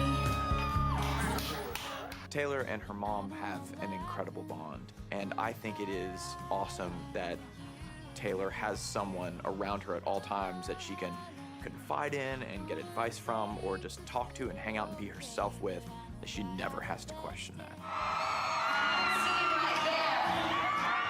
Shout out to the moms. Every night and watches the show.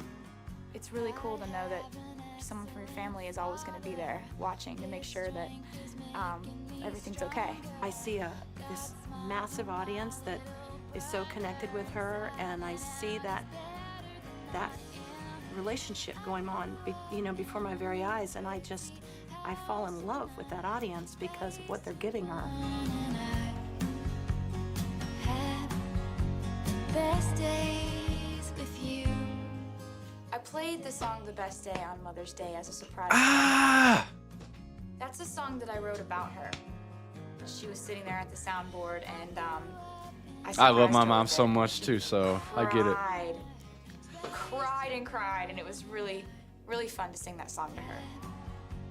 I do allow myself little microseconds of stepping back and looking at it from the outside in, and that is when I lose it completely.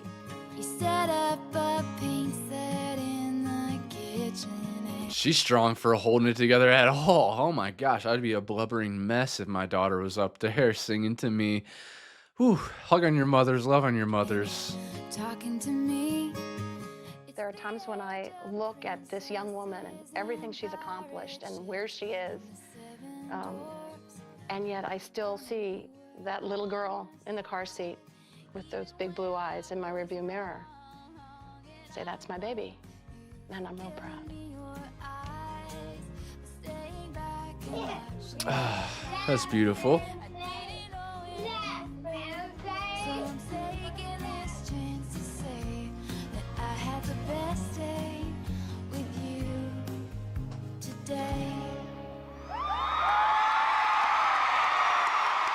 I was wondering when they were going to get to that song.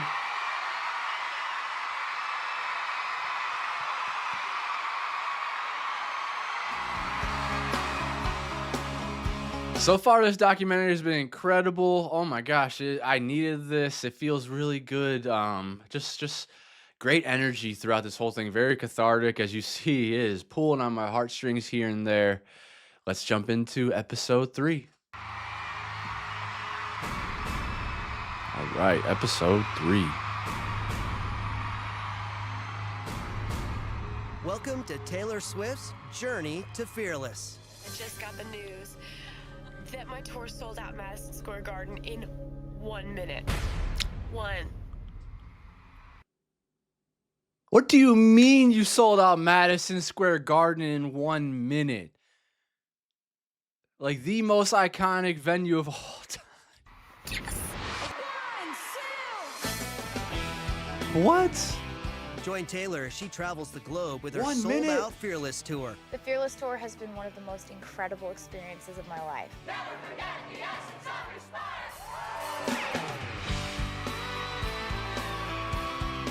And guess who she found on one of her stops? Hey guys, it's Justin.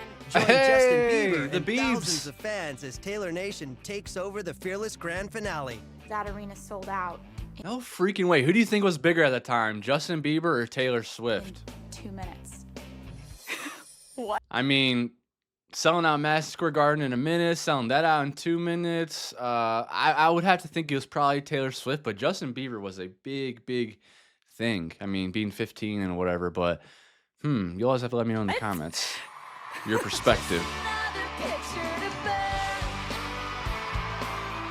The excitement builds for Taylor Swift's journey to Fearless.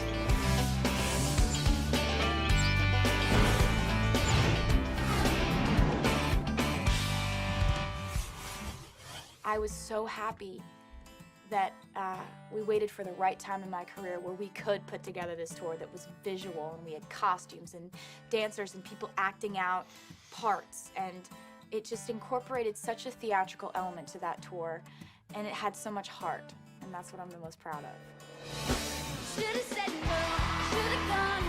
I was hoping that the tour would be successful, but I had no idea that the fans' response would be so amazing.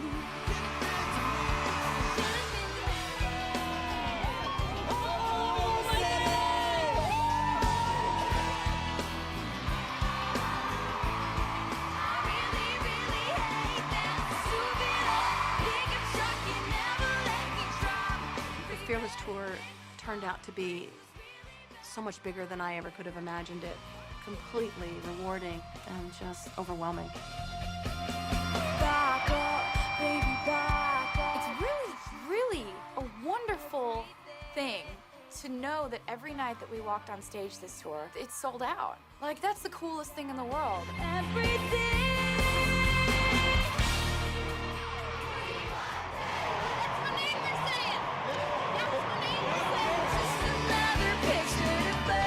This is the feeling that we dream of having. Makes everything worthwhile. Makes every early morning worthwhile. It makes everything just make sense. That's just a dream come true. That's just something you fantasize and dream about. That's not something that really happens, is it?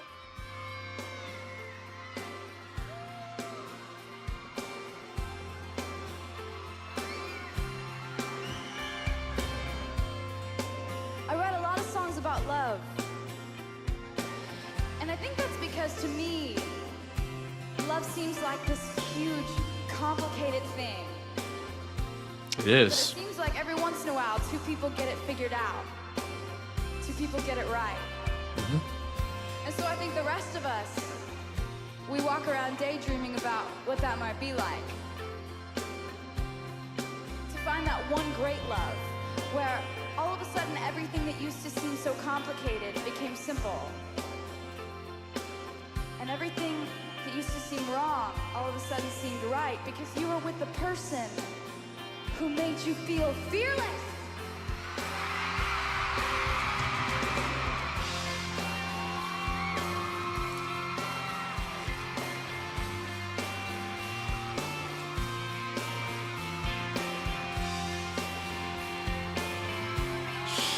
Every time.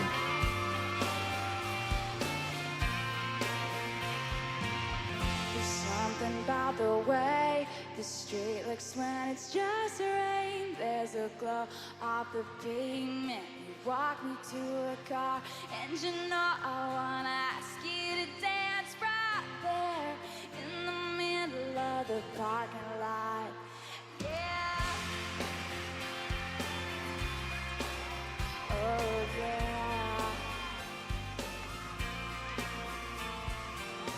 We're driving down the road.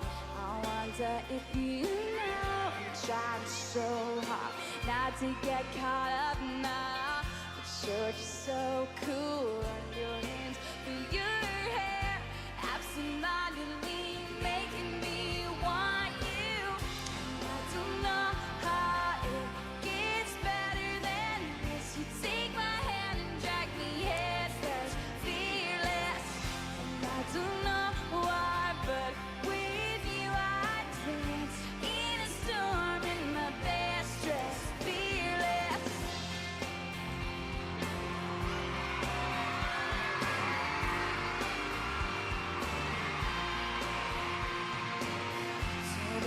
drop slow till we run out of road.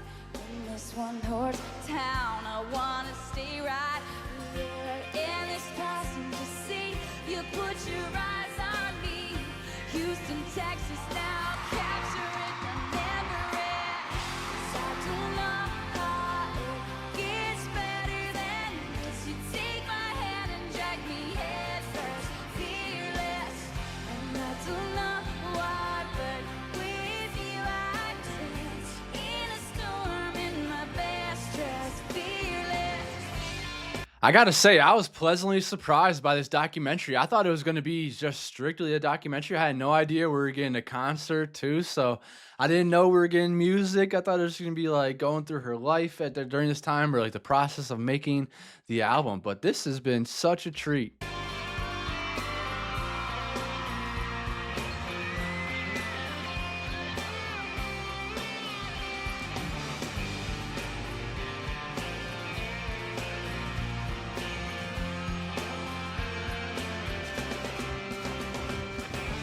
Well, you stood there with me in the doorway, my handshake. I'm not usually this way, but you pull me in and I'm a little more brave. It's a first 'cause it's flawed, it's really something. It's fearless. Hey.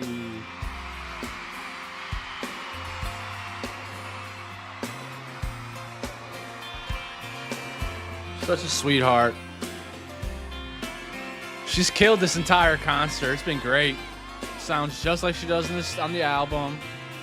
'Cause I don't know how it Well, gets better than this. You take my hand and drag me head first, fearless. I haven't heard the original version of the album yet, so I can't say she sounds exactly like she does in the album, but I can say that the songs, I mean, the inflections, the way the cadence is supposed to be, everything, there's not a lot. You don't hear her breath.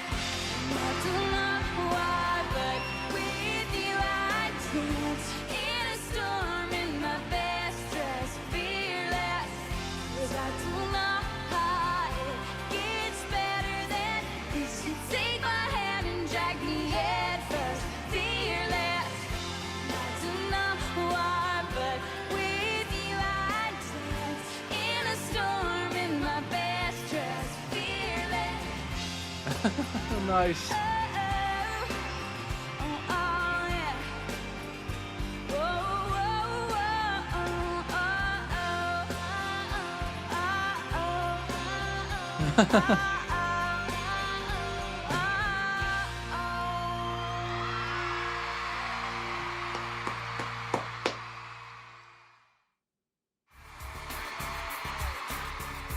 When you write a song about something that you went through and you put details in a song like the person's name, who it's about, or when it happened, or exactly how you saw it and how you experienced it, putting those songs out is sort of a risk.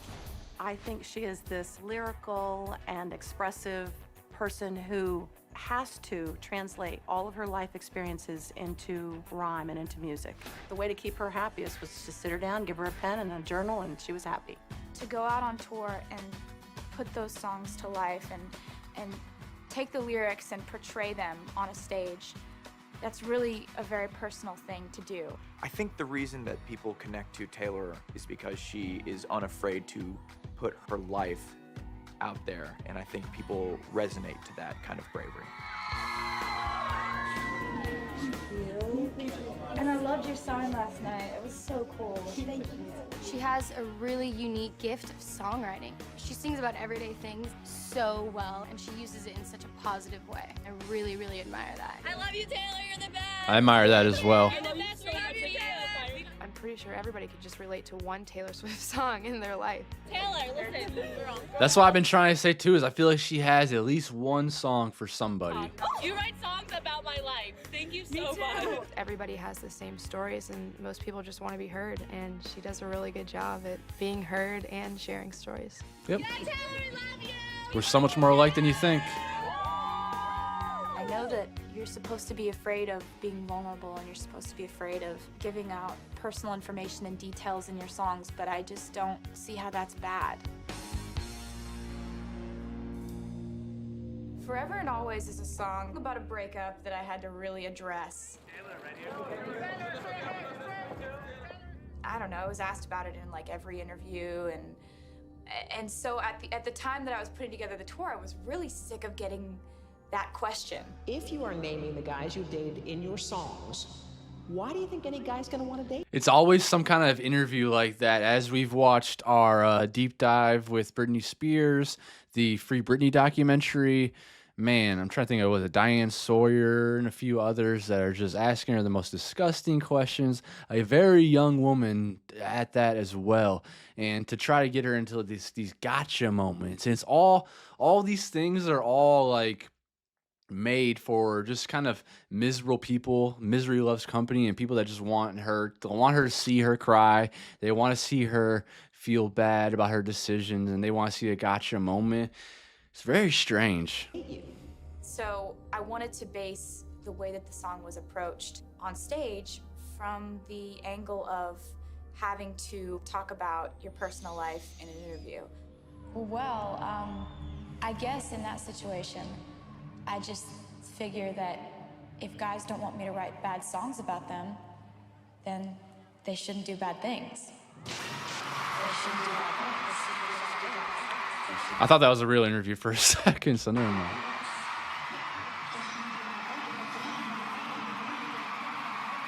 Once upon a time, I believe it was a Tuesday when I caught your eye. And we caught on to something. I hold on to the night. You looked me in the eye and told me you loved me. She sounds totally different here. Because it seems to me this thing is breaking down. We almost never speak.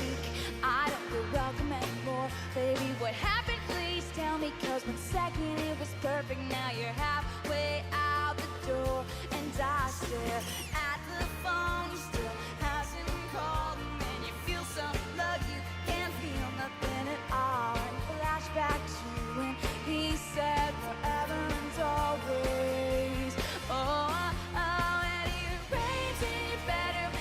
Everything is wrong. It rains when you're here and it rains when you're gone. Okay, so I will give a little criticism of this one. This is the first time I've heard her where she sounds a little pitchy or tone issues. I never say anything negative about her, so this is random. Maybe this song's harder to sing than a lot of the other ones. It's also hard to sing while you're sitting down your diaphragm.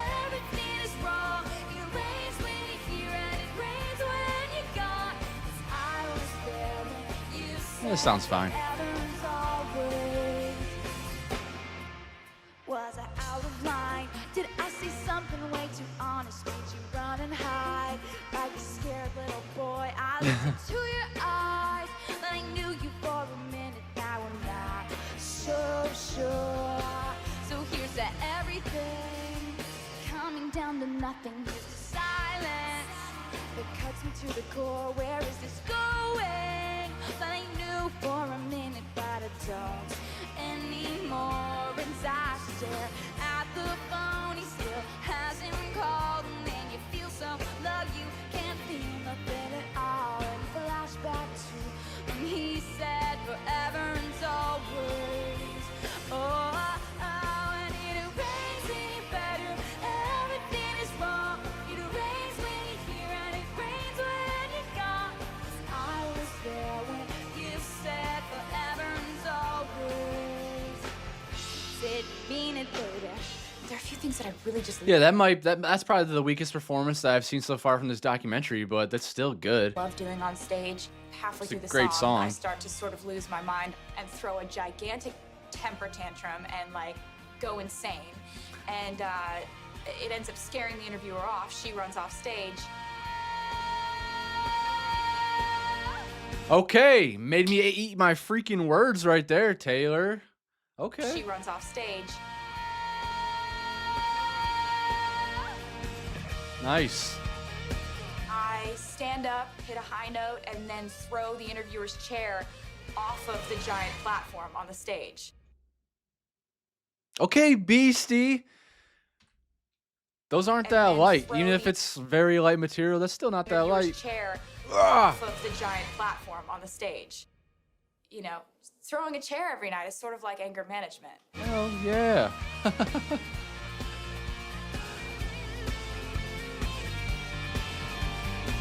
That'd be so funny if she accidentally hit somebody. Like her band member, I mean. Back up, baby, back up. Did you forget everything? Back up, baby, back up. Did you forget everything?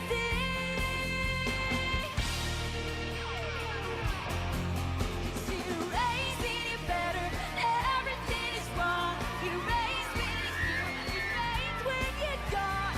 I was She's feeling it. when we said forever in our ways.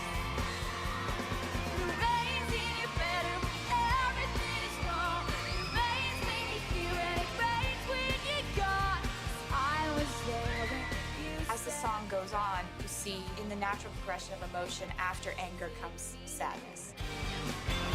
Usually, yeah.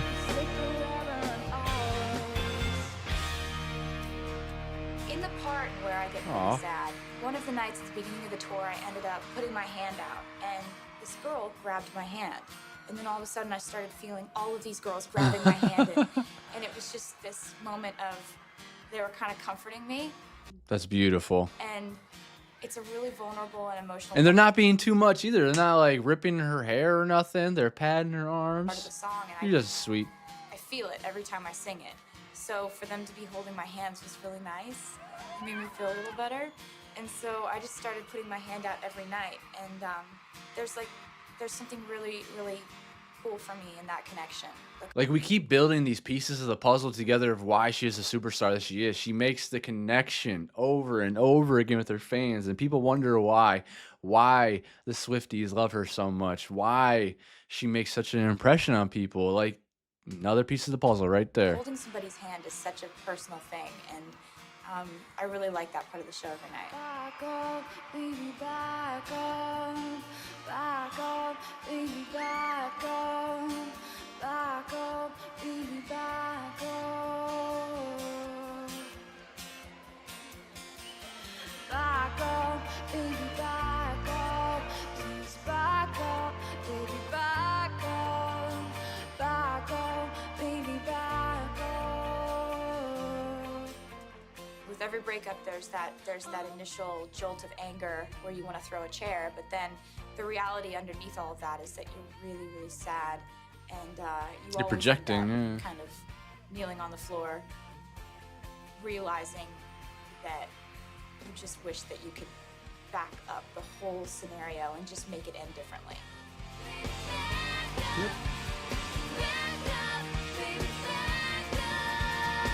Give me a time machine.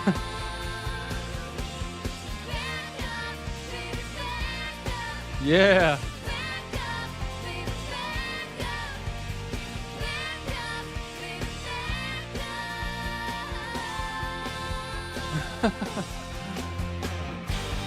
You said forever and always. All right, she made me eat my words. The beginning of that performance, it came out pitchy. The tone wasn't there. I assume it was probably 'cause she was sitting down in the start of the song. But yeah, warmed up. Throw the chair off the stage. She's running around, holding hands with people in the crowd. That's really beautiful to see. A great connection. And then her backup singers yelling her to back up, running away. Just great energy. Good performance. You don't gotta, be Whitney Houston every time you sing either. Life on the road is sort of like summer camp. Amos, Yeah. Hey, Tay. are you wearing my headband again? I'm wearing our headband. We agreed we'd share. The Fearless Tour went all over the United States of America, went to Canada. We also toured in Japan and Australia, went to the UK. We decided to dress for the occasion. Oh my god. She's such a ham. That is a terrible British accent. Went to the UK. Let me hear it again. We decided to dress for the occasion. Yes. Oh man. Yeah. This tour has been going on for 15 That was brutal. months, and that's a long tour. The band and I find many long-ass ways time. to entertain ourselves when we're out on the road.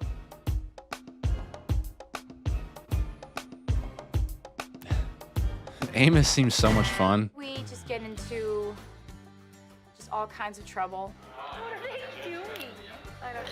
Eunice has made her debut in London. In London, people. We're gonna have shrimp on the Barbie. And we're gonna do afternoon tea. We just decided to keep on looping around the world on this tour. Put Try another to read shrimp that on the word. Barbie. Inhaltsverzeichnis. Is it German? It means table of contents. Is it really? Fun fact of the day. And I'm so glad we did.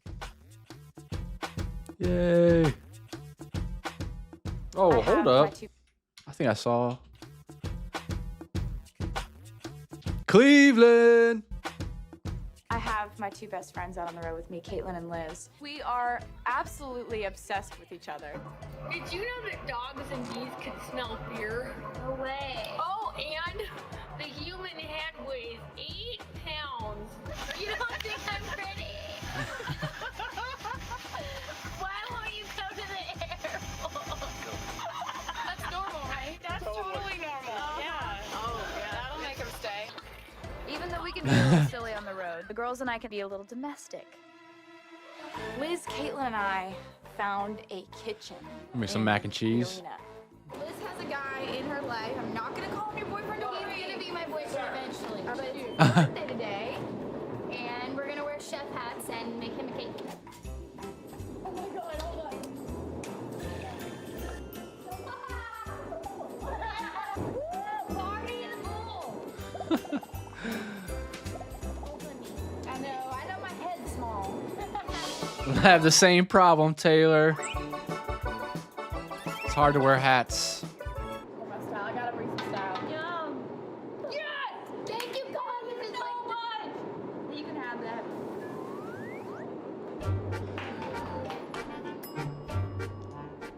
Oh my gosh. Okay, I love cake. Oh my God, it's so cute. Aw.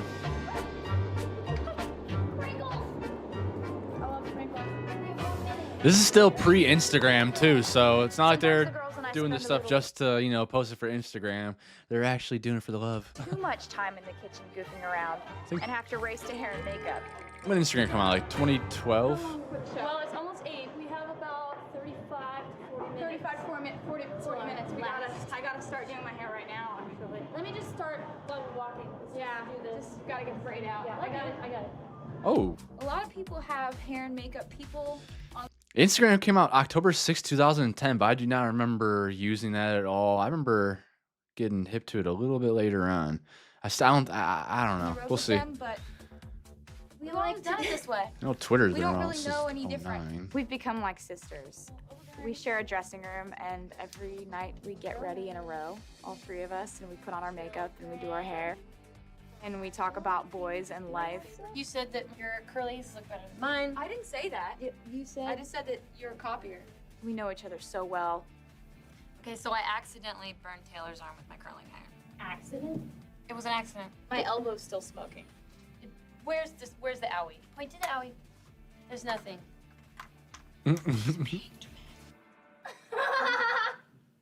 What's so funny, Liz?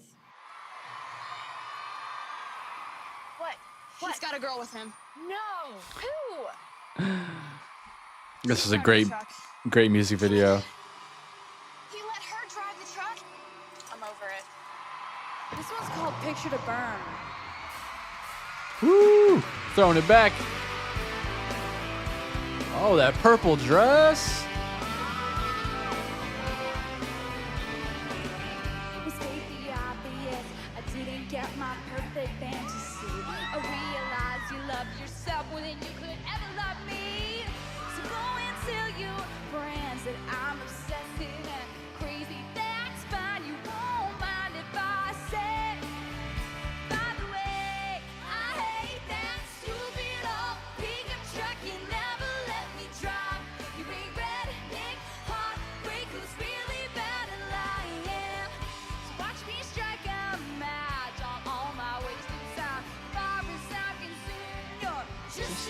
another picture to burn. There's no time for tears, I'm just sitting here planning my revenge. There's nothing stopping me from going out with all of your best friends. And if you come around saying sorry to me, but daddy's gonna show you how sorry you'll be. 'Cause I hate that stupid old pickup truck, you never let me drive. You ain't redneck, heartbreak who's really bad at lying. Watch me strike a match on all my wasted time. Far as I'm concerned, you're just another picture to burn. Yeah. She really just has a great time up there. You can see her getting lost in it. And if you're missing me, you better keep it to yourself. 'Cause coming back around here would be bad for your health. I hate that stupid old Pickup truck, you never lets me drive. you ain't redneck, heartbreak who's really bad at lying. Watch me strike a match on all my wasted time. In case you haven't heard, I really, really hate that stupid old pickup truck. You never let me drive. You ain't redneck, heartbreak who's really bad at lying. Watch me strike a match on all my wasted time. Far as I'm concerned, you're Just another picture to burn. Burn, burn, burn, baby, burn. They've picked some great songs for this this little concert too. Banger after banger. Just another picture to burn. Baby, It's amazing too, because I can tell from you guys. I can tell you guys really love her later eras a lot more than the earlier eras. I can tell from comments, from requests and everything. Y'all definitely like the later on stuff. I hear a lot about 1989. You hear a lot about Red. I hear Reputation a lot, but I'm really enjoying these first couple eras. It's crazy how many good songs are on just those first two albums of her career.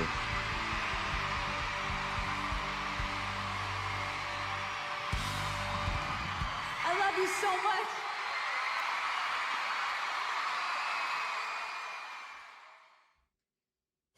Tomorrow night is the last night of the tour, and we are headlining a stadium. Oh my god. And I'm really excited. I'm out of my mind. Hi, stadium. Oh, dude. What are you doing tomorrow night? What are we doing? Unbelievable. How's it going, you guys? Good, how are you? Stadium-licious. Stadium-licious. She loves Beyonce.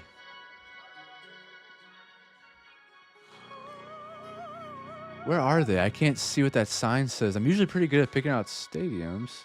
Are they at the Rose Bowl? No.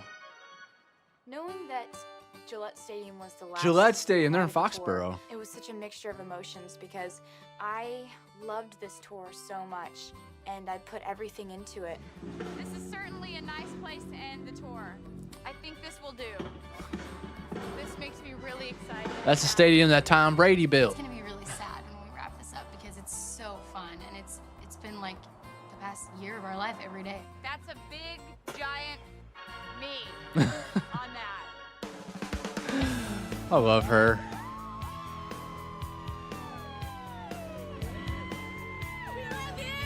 I remember walking out into the Gillette Stadium sound check and it was empty and I kind of lost it. I was just dancing and running around, That's what it's all about. She's loving it. it. I was so happy that I couldn't control it and I just kind of acted like I was 6. I remember looking out at this stadium and thinking, I can't believe we're playing there. Like, I can't believe we're playing there and people are gonna fill that whole place up. I can't believe we're playing there and it's sold out and we're playing there. Like, it's so crazy to me that It's a we were pinch you able to moment. end the tour on such a huge, huge show. The reality is, we started out in a place, Knoebels Grove, and Taylor was 11 years old, and she would start singing and there was no one in the audience. And by the time she was finished, there'd be 500 people applauding her, you know? So when you think about where it started and how much she loves singing, how much she loves the fans and everything else, what a way to end the year. This is it. Fearless, wrapping up, and this has been amazing. This has been the most wonderful group of people I've ever worked with. I miss everybody already. 15 months, it's been an incredible journey, the most rewarding experience. It's just been awesome. We sold out unbelievable. And honestly, when you have that many shows ahead of you, you think, whoopee, it's never gonna end. We live in magic world, and I honestly felt like this day wouldn't come. She's a I beast. don't think there's a better way to go out than a big bang in the North. And honestly, it's sad to know that our time is up, but it holds memories and places and people in my heart that I'll never forget. I had no clue it'd be this big. I had no clue, man. This is amazing. 55,000 people. You can't beat that. Ooh, it's gonna be emotional. It's gonna be intense. Little do you It's know. gonna be a little dramatic. I don't know, man. It's bittersweet. It really is. Charlie Brown. The tour coming to a close is like impending graduation. I never had that. I never had the countdown to when I was gonna go and hear my name called and throw my cap in the air. So I guess this is that for me. Are those picture books, yearbooks? Nice. At the last show in the Tea Party room, we got everybody together. Just love you, Taylor. And gave everybody these yearbooks we had designed. I think the yearbook took everyone by surprise. This is great. It really caught them off guard, and in a very happy way, just gave them one more thing That's on that lovely. last day to be elated about.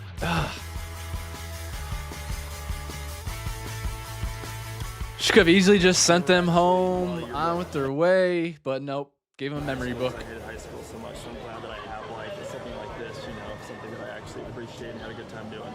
I love it. I'm so glad I have this to look back on. Awesome. Really cool. And I'll never forget it. Pretty amazing. It's over.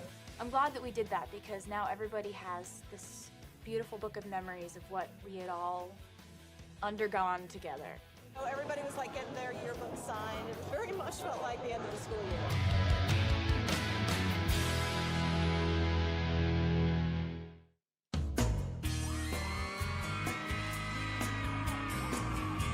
She's a great person. Hey guys, it's Justin.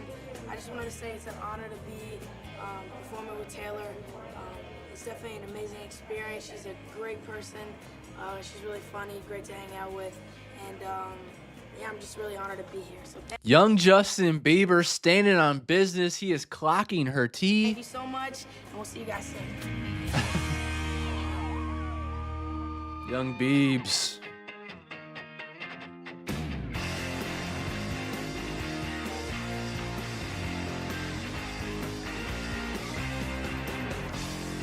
I've almost cried like 10 times during this.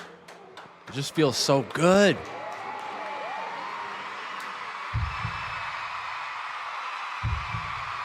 Fearless finale.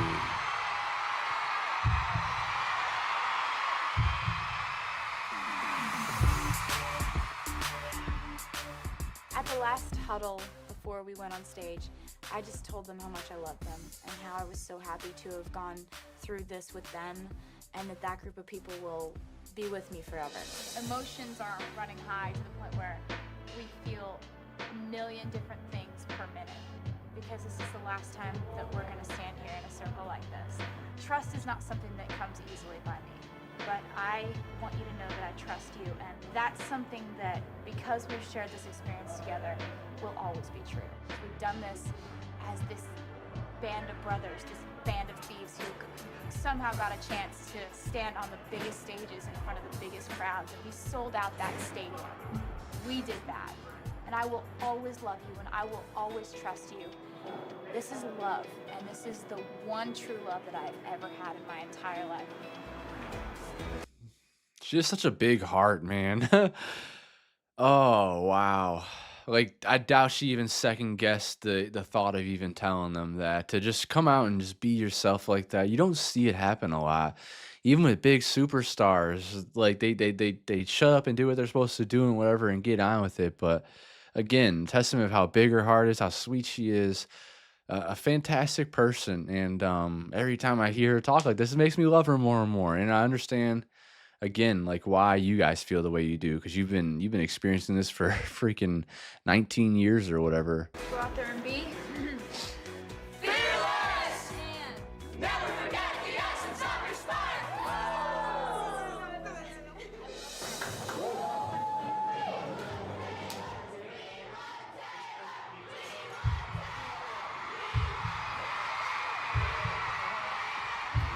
It's like real easy to just, say stuff, say words, cliche things, cliche thoughts to these people that she loves. But again, just everything she does feels so genuine, and that's why it hits harder.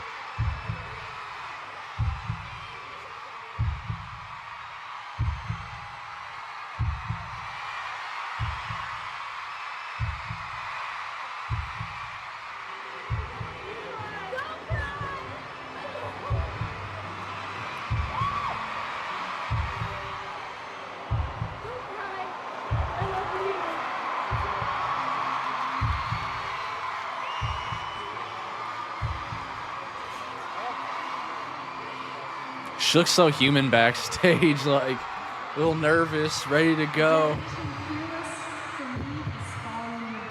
Pacing, a totally different person. She's so confident on that stage. It's totally different.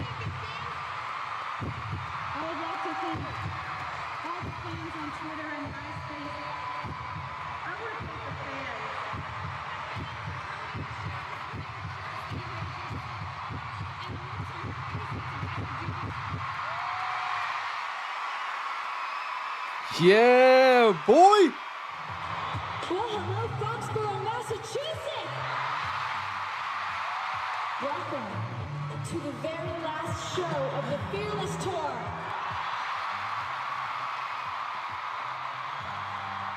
I have never in my life seen anything like this. Wow, to the tippy top.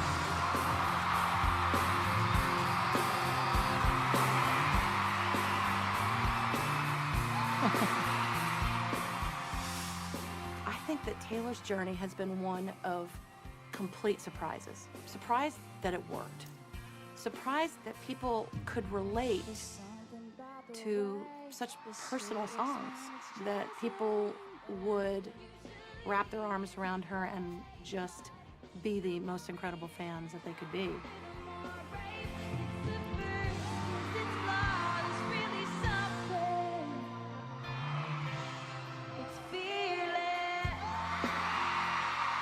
Every single night I get to go out there and sing songs that I've written to girls who are just like me, and they're singing the words right back. And seeing that emotion come from them, seeing people crying and people having the time of their lives is really so incredible to me.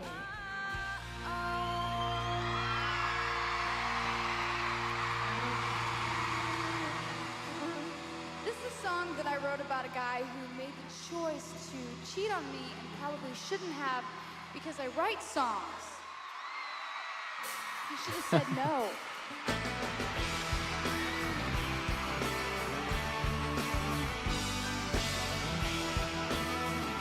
Such a crazy reason to cheat on somebody.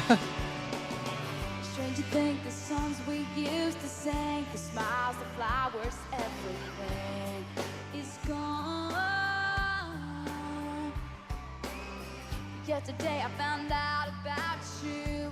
Even now, just looking at you feels wrong. That black is sleek and badass. You say that you'd take it all back, given one chance. It was a moment of weakness in you. Said yes. You should have said no. Should have gone home. Should have thought twice before you let it all go. Should have only heard but what you did with her. Get back to me. Should have been there in the back of your mind. Shouldn't be asking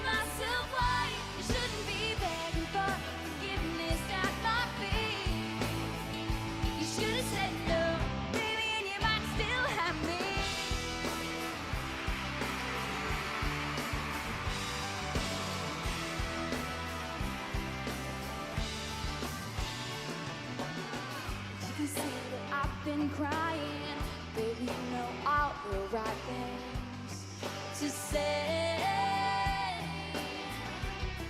But do you honestly expect me to believe we can ever be the same?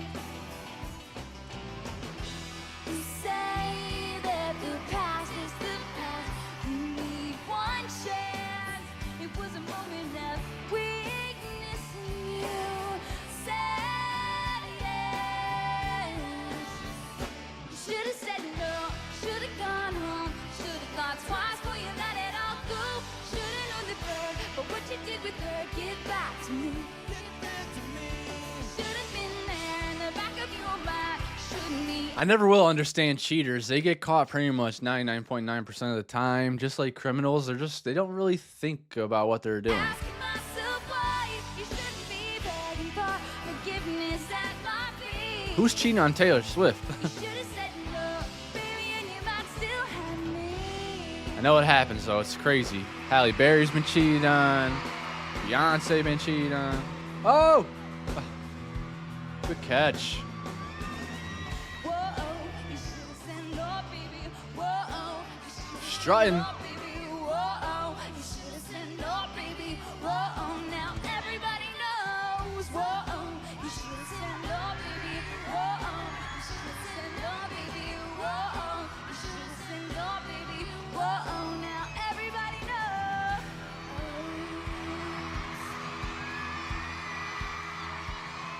So good.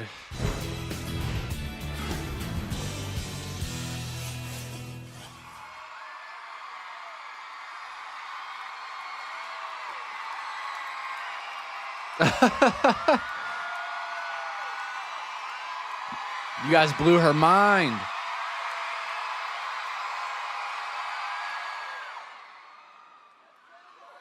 The power! Oh my gosh, she has power. I saw Garth Brooks a few years back. That dude put on a 4-hour show, and this man, probably like halfway through the show, he's running around on the stage, pointing to points in the crowd, just playing with us, making everyone scream over here, everyone's quiet over here. Like, the power of that has to be so much freaking fun.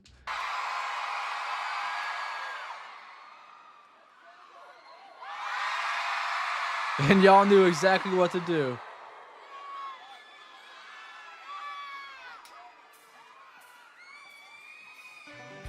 I can't resist before you go tell me this. Was it worth it? Was she worth this? No,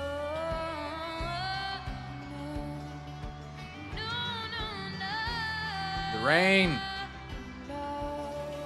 She going in the rain again? What was that, Grammys that she did that?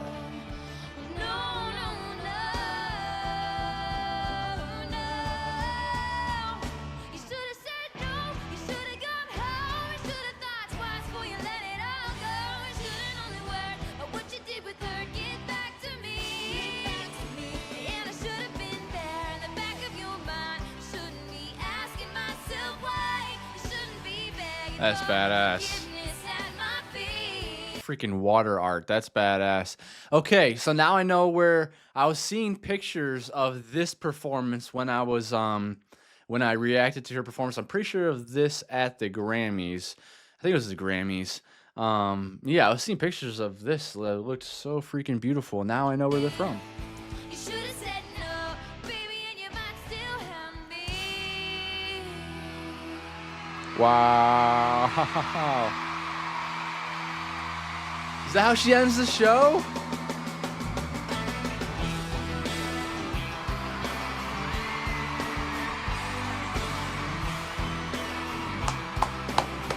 Fantastic, girl.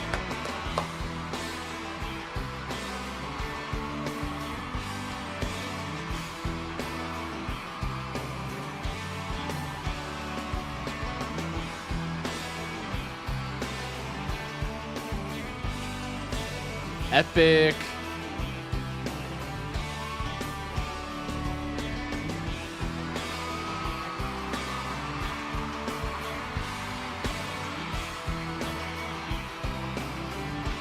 Oh, that's so cool. Drop that curtain.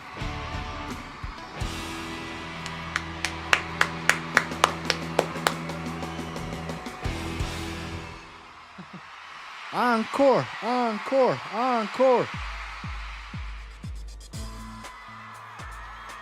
That was a lot of fun.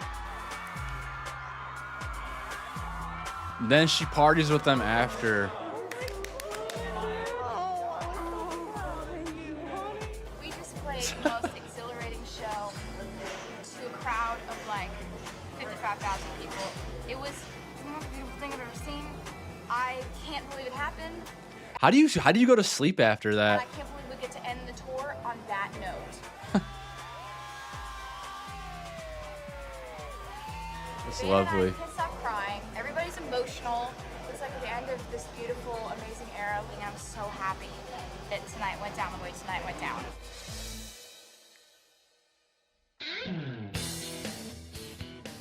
This tour ending is very symbolic of more than just a tour ending. It's sort of like the entire Fearless era of my life is ending, which is interesting because it's been a long time being on this particular project. I started writing it when I was 16, and then, was touring on the first record at the same time. Put the album out when I was 18. Really started to pick up It's insane. when I was 19. So it's been a beautiful, beautiful time with the word fearless being at the forefront of my life and my career. That She embodies it too. She embodies that feeling of fearless. She just goes for it. She's strong-minded, super smart.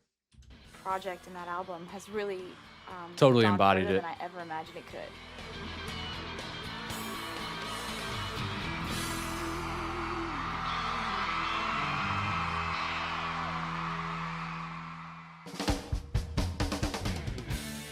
When I So what's finished next? the tour, I flew right back to Nashville and was in the studio 24/7 basically. Video of the year. The next album, Speak Now, is about my life from 18 to 20, and a lot happened from 18 to 20. She's truly put blood, sweat, and tears into this album. Her music grows with her. She's kind of like a timeline. You're really going to be able to just get to know Taylor on a more personal level. You may have thought that's impossible considering everything she shared with us so far, but it gets better. She is happier than I've ever seen. I feel like they're going to be saying that every era, aren't they? She's happy with who she is and the music that she's written, and More most vulnerable. importantly, she's just happy with her life. I'm really excited about the next thing, because the next thing is something I'm really proud of already. I can't wait to create those lyrics on a stage, and I can't wait to turn those songs into music videos. I can't wait to see those lyrics painted on people's faces. It's gonna be really, really fun.